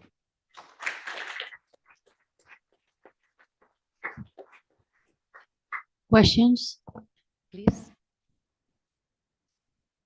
So nice talk. I can second the Rubin Science Platform is great. Just a quick question, clarification. Are there institutional limitations to accessing the Rubin Science Platform?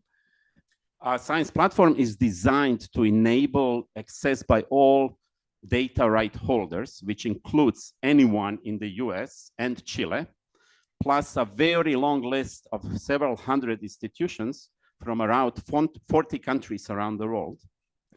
And after 2 years, the data access will not be open to everyone, but the data itself will be public.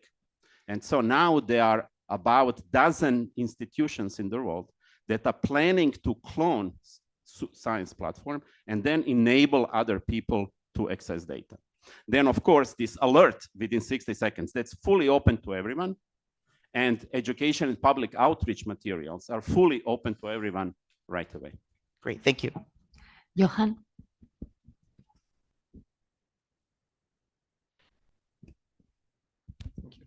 Johan Knappen, thank you. How can new users be trained and can they be mentored? Yes, thank you very much. This is an excellent question.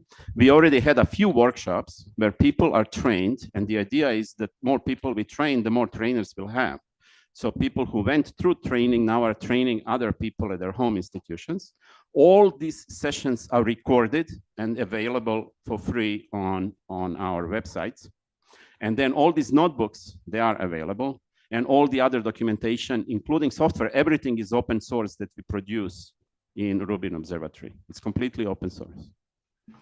Okay, thank you very much. Let's thank our speaker. And I'm going to invite the Scientific Organizing Committee to please come forward, and we are going to just have a discussion with all of you about this and the past sessions.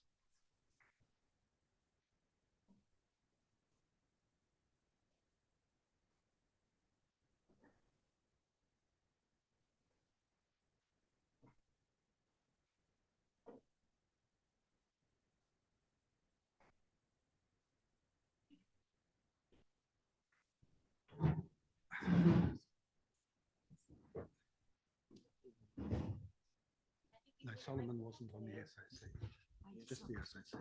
Yeah. So we're all members of the SOC, which was actually a larger group. I said to Yosri, who's the chair, would he like to speak? And he said, no, you can. So this is just an opportunity, rather than that we just leave the meeting after all these talks that we've had for the last 2 days, to give an opportunity for people to feedback or for people to make comments and maybe to think about the future. So we've heard a lot in these last 2 days about all of the facilities, about the plans for us to expand research in Africa, and in particular, some of the big missions like Jelko's just mentioned, the huge opportunities with Rubin. So really the floor is open, and yeah, we'll just take it from you guys. Please don't hold back for comments.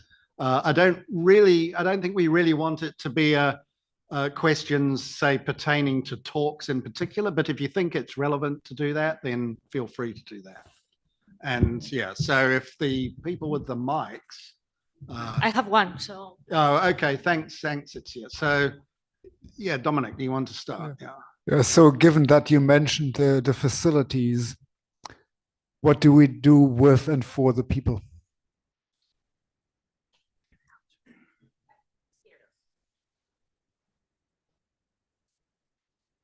Yes, my comment was about facilities too, and I actually just tapped someone on the back of the shoulder today and asked them, "Is there an African Journal of Astronomy?" And I was told there isn't, but there's a monthly notice of the South Africa. What is it? What is it, David? Something related to South Africa. Monthly notices of the South African. Yeah, don't be. I think in the case of Africa, don't be beholden to European and. Yeah, it's more of an amateur journal, actually. But there has been discussions within AFAS. Maybe Mayana might want to say something about that. Go ahead, David. Well, so there are some discussions about a journal for access, which I think there's a local. An African journal, but it comes with its issues. So, of course, we want to publish in reputable, high-impact journals. And so there's always that worry that if you have a journal that is not sort of sufficient impact, that people might not want to publish in that journal. Yeah. And that's also, it ties into like, open access for journals. How much do you have to pay as an author now? And many journals have moved away from no page charges to open access and therefore page charges. And that's a big challenge in Africa because the page charges just become unaffordable, which is why this conversation has begun. Yeah, well, that's really my point, is that I would say to African astronomy, don't be beholden to these big journals and so on. You can make your own impact factor. To be honest, it's you know, if you're not steering the ship, if you're down in the hold, you can't direct your future. You've got to be up there, you know, on the bridge, directing your own future, and you know, self-determination is key. So I think don't be over persuaded by high impact factors, because impact factors rise and fall.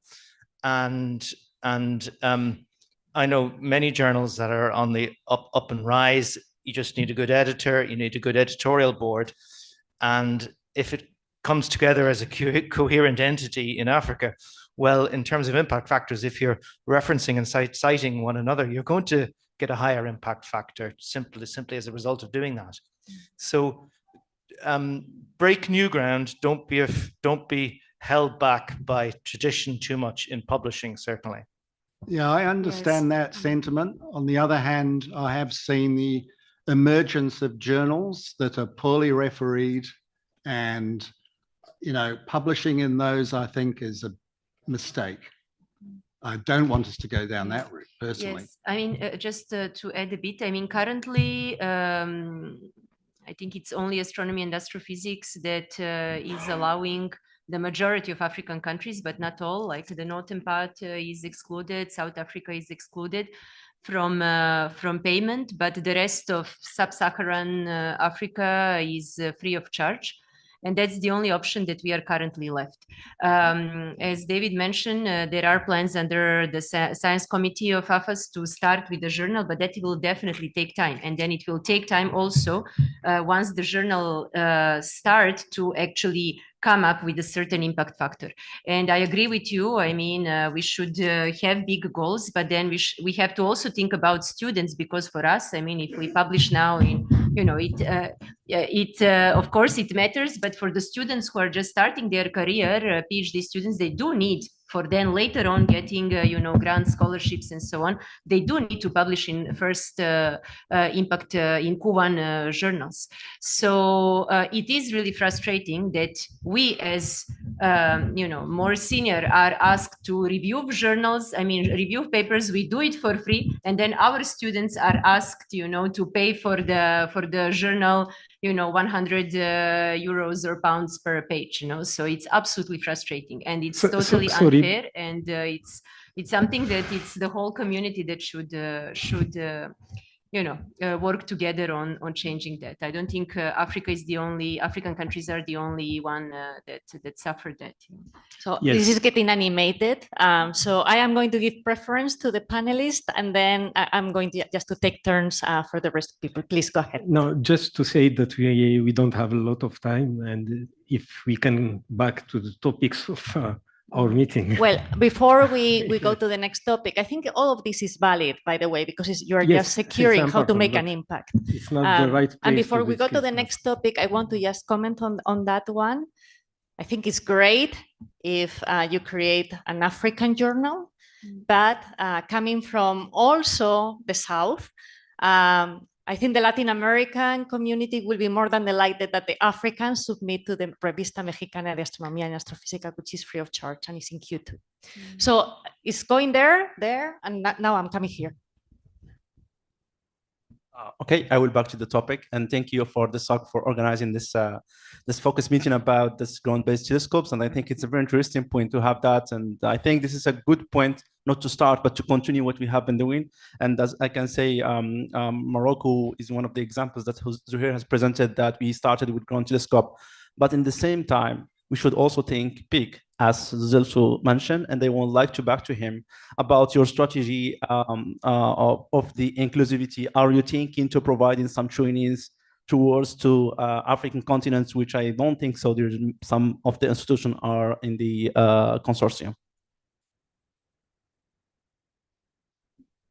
Would you like to reply to that quickly? Was that question or a comment? We do have participation in our in-kind part, international part of the observatory from South Africa. I believe there is also one person from Egypt who is in that group, but I'm not 100% sure. But we definitely have a lot of people from South Africa from their observatory already participating. And we basically do have training sessions that if there was some local organization of African institutions, like in Morocco, for example, and then delegates come and we have maybe 20, 30, 40 people, we could talk about sending then one of our team members who could give training 1 day, 2 days, 3 days. That's totally doable. Just contact us. And we're coming back. Let's just keep the order.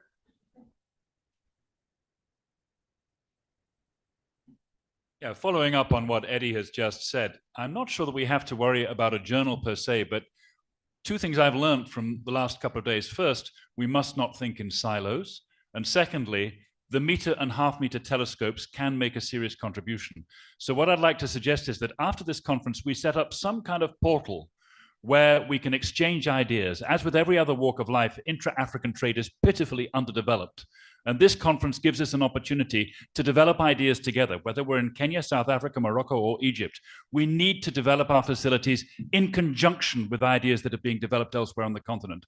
So I'd like to suggest if we could develop some kind of forum, internet forum, through which we can exchange ideas and share our ambitions, that would help to accelerate the progress of astronomical development on the continent. Will the panelists like to comment while I go to the Yeah, well, I guess I should comment the fact that the African Astronomical Society has such a portal. And so that would be the obvious mechanism to take that forward. But it is still in developing phase. I mean, there is the idea of the portal to cover not only the science part, also the outreach, education, like different aspects, but it is still in the developing phase. So, I mean, we should definitely speed up with that, because the idea of the portal came basically since we started, with all the committees.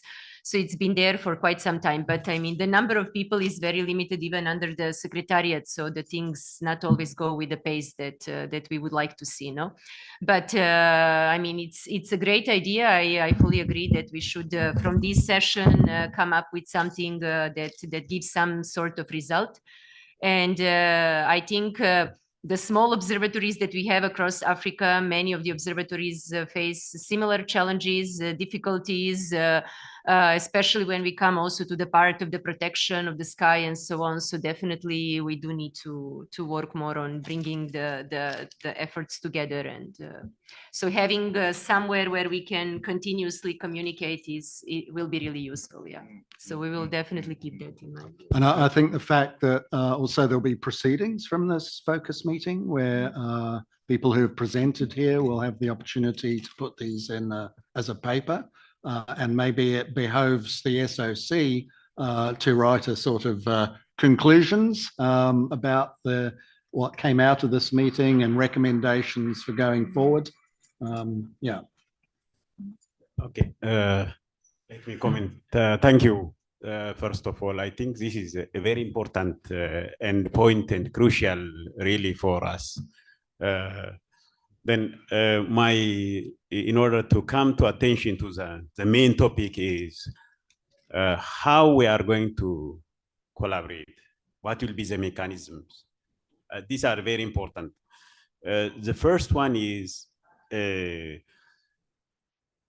human capacity. That is training of Africans. We have to set the platform how to build the capacity in astronomy, engineers, and observational and theoretical astronomers.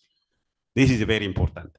The second one is the number of people is increasing from time to population is increasing from time to time. This is, I hope after 10 or 20 years, then securing astronomical place or site may be a challenge.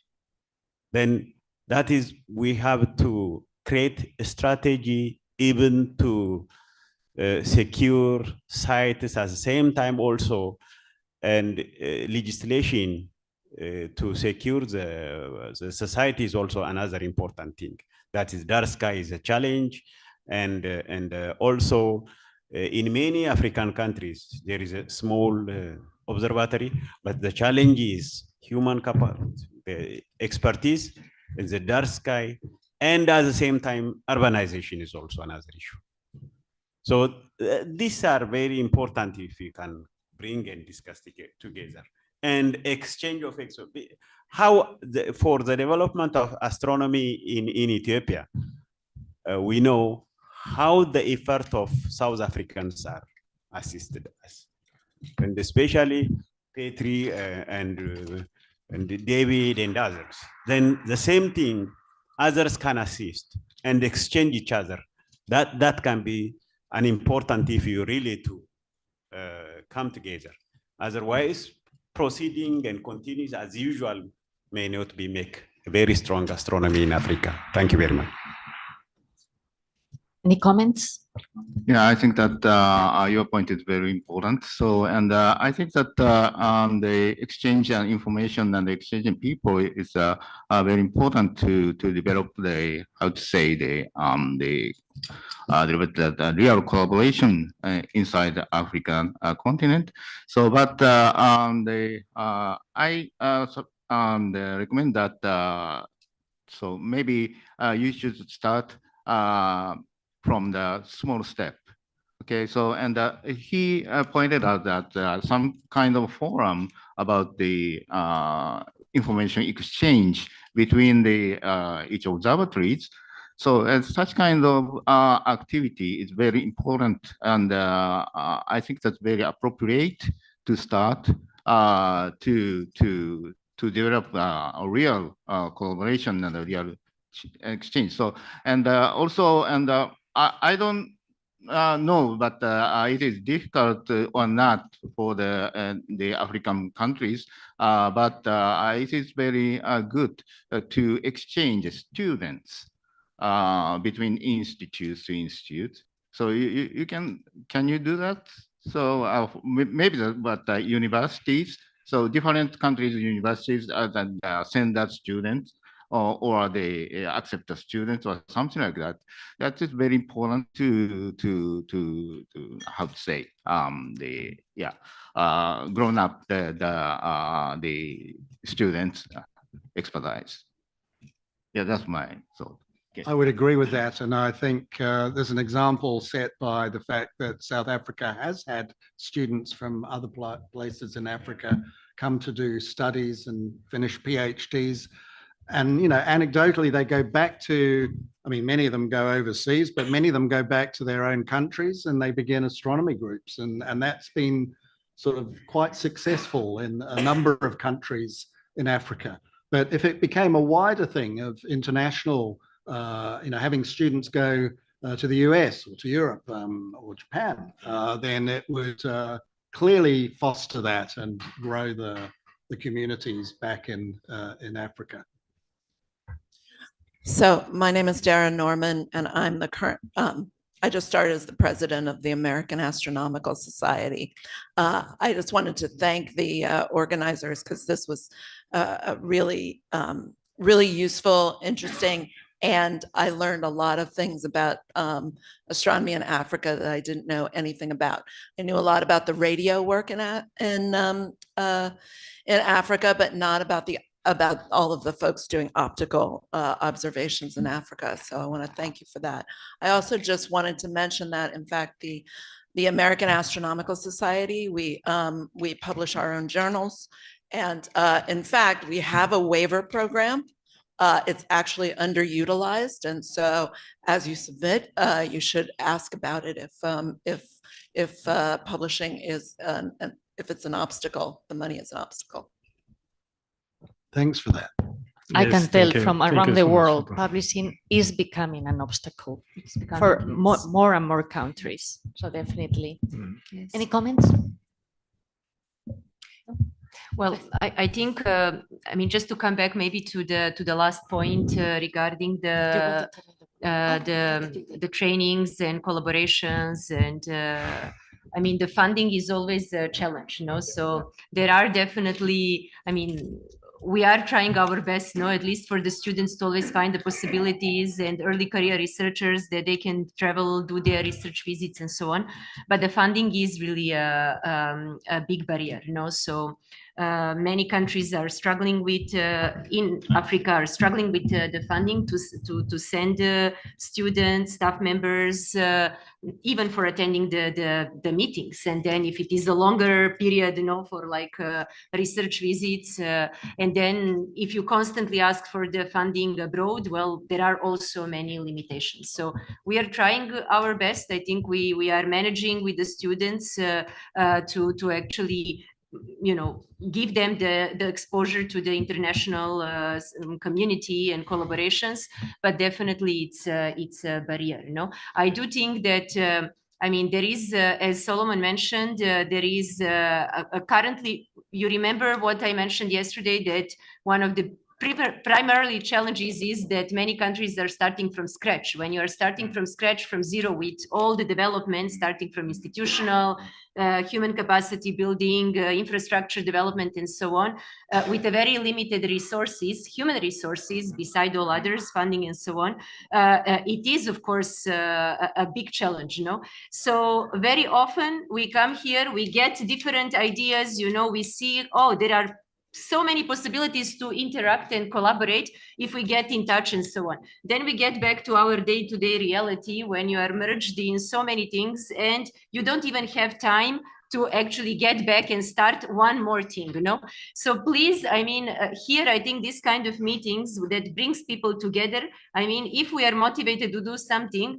it should be like from all different sides, So if we don't get in touch, please get in touch. And if you have funding to come to Ethiopia, Morocco, any part of Egypt, Uganda, any part of Africa to give trainings like our colleague from the LSST said, it's not a problem. If we don't approach you, please approach us, because definitely the needs are there. And I think, if the funding is there, somehow available, there are more than enough needs to actually cover it. And then I think that with the portal, we will take a note for speeding it up so that we can include not only in terms of the collaborations, but also trainings, which was the idea initially. Yeah. If I can just say, just follow up on some of this, that within the African Astronomical Society, although the funding is limited, we've had programs for supporting early career researchers through grants on an annual basis, also for PhD prizes. And so we're doing our best to sort of address these shortfalls. Of course, it's demanding from a financial point of view. And this is where I would say that the example here for the IAU, where there's been significant amount of money that has come from benefactors to support attendance at the IAU of African astronomers, and particularly early career and students from all over Africa, who otherwise would not be here at this meeting. We were so grateful. We're so thankful to these foundations that have done that. But if they could see their way to continue that, not just see this as the end of, in a week's time at the end of this meeting, that's it. We want a legacy, as Kevin Govender has said in his remarks yesterday. So, there's big challenges for us, and we're willing, we're trying our best, but I think we would very much value support from the international community. So given that you mentioned publishing, it is very well recognized in the policy sphere that there are some issues with it, and that in particular the transitioning of journals to an APC model might not be the right way forward. And if you're interested in that topic, I've actually suggested an unconference session on the future of scholarly communication. If you're interested, look at the details on Slack, and Vanessa McBride has actually added a recent scoping paper from the International Science Council on that. That is really well worth a read. You want to comment on that? On a different topic. Yeah, so just have another comment about. I want to raise one of the proposition, one of the suggestions that David has proposed in IFS. I think he's also previously. So is to make talking about the ground-based optical telescopes. So the idea is just to have a platform network when we can have all the telescopes in Africa. So I'm not sure how far we can go with that one. Well, yeah, I spoke about that in my talk this morning. So, yeah, we have this program called the African Integrated Observation System, which is designed just to do that, including, of course, your own country in Morocco. And I'm really optimistic because, you know, I've had we've had positive feedback from all of the people, main players in the observatories so far. So, you know, this is definitely something that we're going to take forward over the next year or two. And I think, you know, it's very promising. Yeah, kind of related to that. We've heard of a few places where the plans for new observatories and so on. And are there ways that these observatories can, you know, have that in mind from the start, sort of build in the plans to be part of a wider Pan-African network, you know, from the ground up, and not have to think about, okay, how do we join that and re-engineer it afterwards?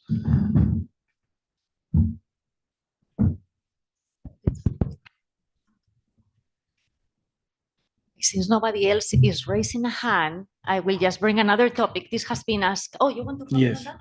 No, I want to talk about also to focus about the engineering capabilities of the astronomical community. Okay, go ahead. Because actually we don't have much of experience related to engineering, astronomical engineering in particular.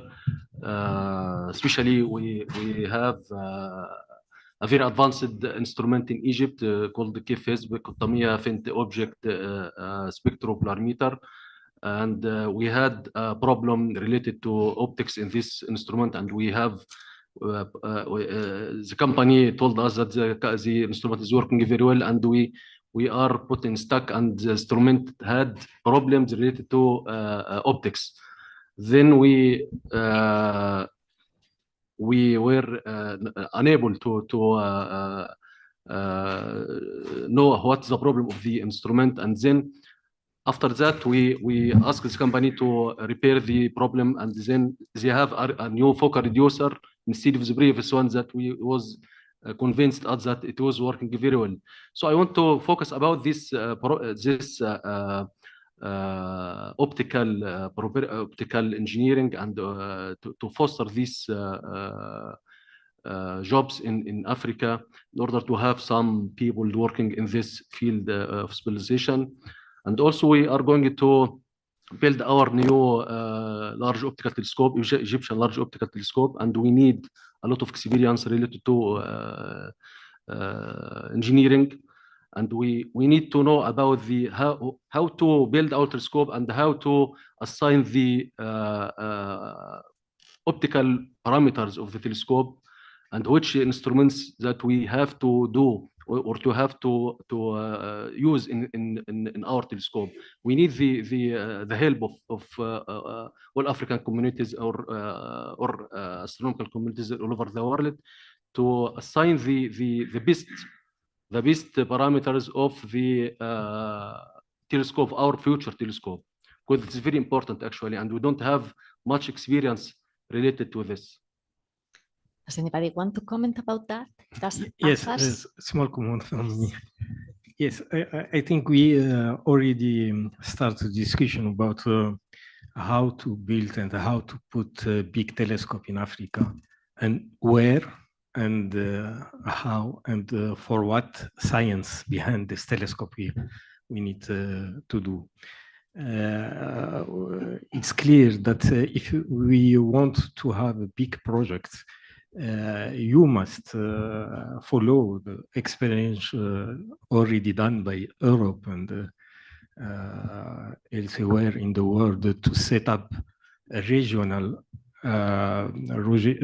projects, big projects, not only national projects. There is projects everywhere. In Morocco, we have 2 meter projects to build to set up 2-meter telescope in Egypt, 6 meter, and also perhaps other projects. But we need to put hand together to build a big project and make it regional and not national. And I think this is what it's behind this focus meeting. It's to discuss about that, to take a right decision before starting to spend a lot of money for projects we don't achieve in an optimal way.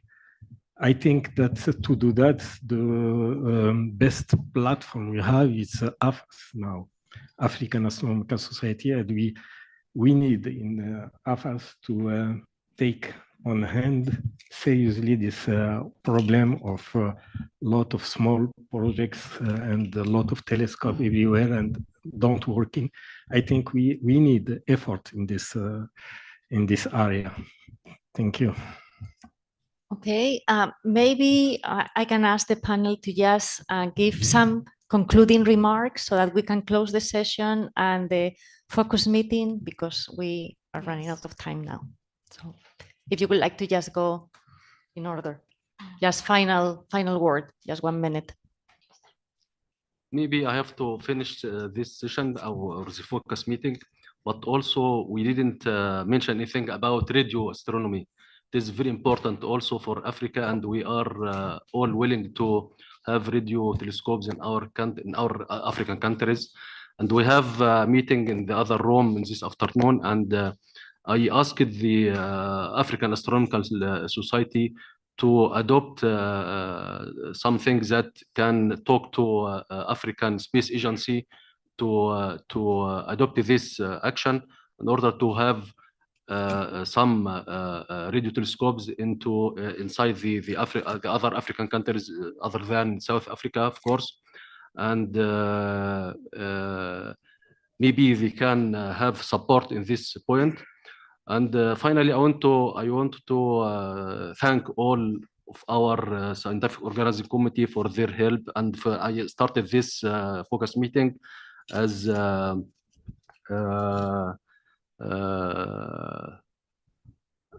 an idea about the Egyptian Large Optical Telescope, and then it being bigger and bigger until we included all optical and dark skies in all Africa continent.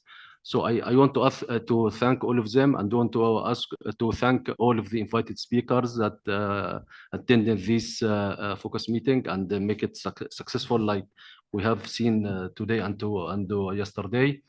And I hope we can continue our cooperation and continue our plan to be sustainable and in order to implement what we have reached in our focus meeting goals. Thank you very much. And I'd just like to add, I'd like to thank everyone in this room and everyone who's been in all these 6 sessions these last 2 days. Just seeing the room with, you know, a lot of people here, it shows that, you know, it's being supported. So thanks. Okay, let's give a big applause to the whole participants and to the scientific organizing committee of this session. Maybe we can take just 3 minutes to take a picture. Yes, I think that there is something in the program now, right? The business session is open, or is I don't know if that's open. Does anybody know whether the business session is open or is a closed? Is sitting? Okay, we will arrive late otherwise.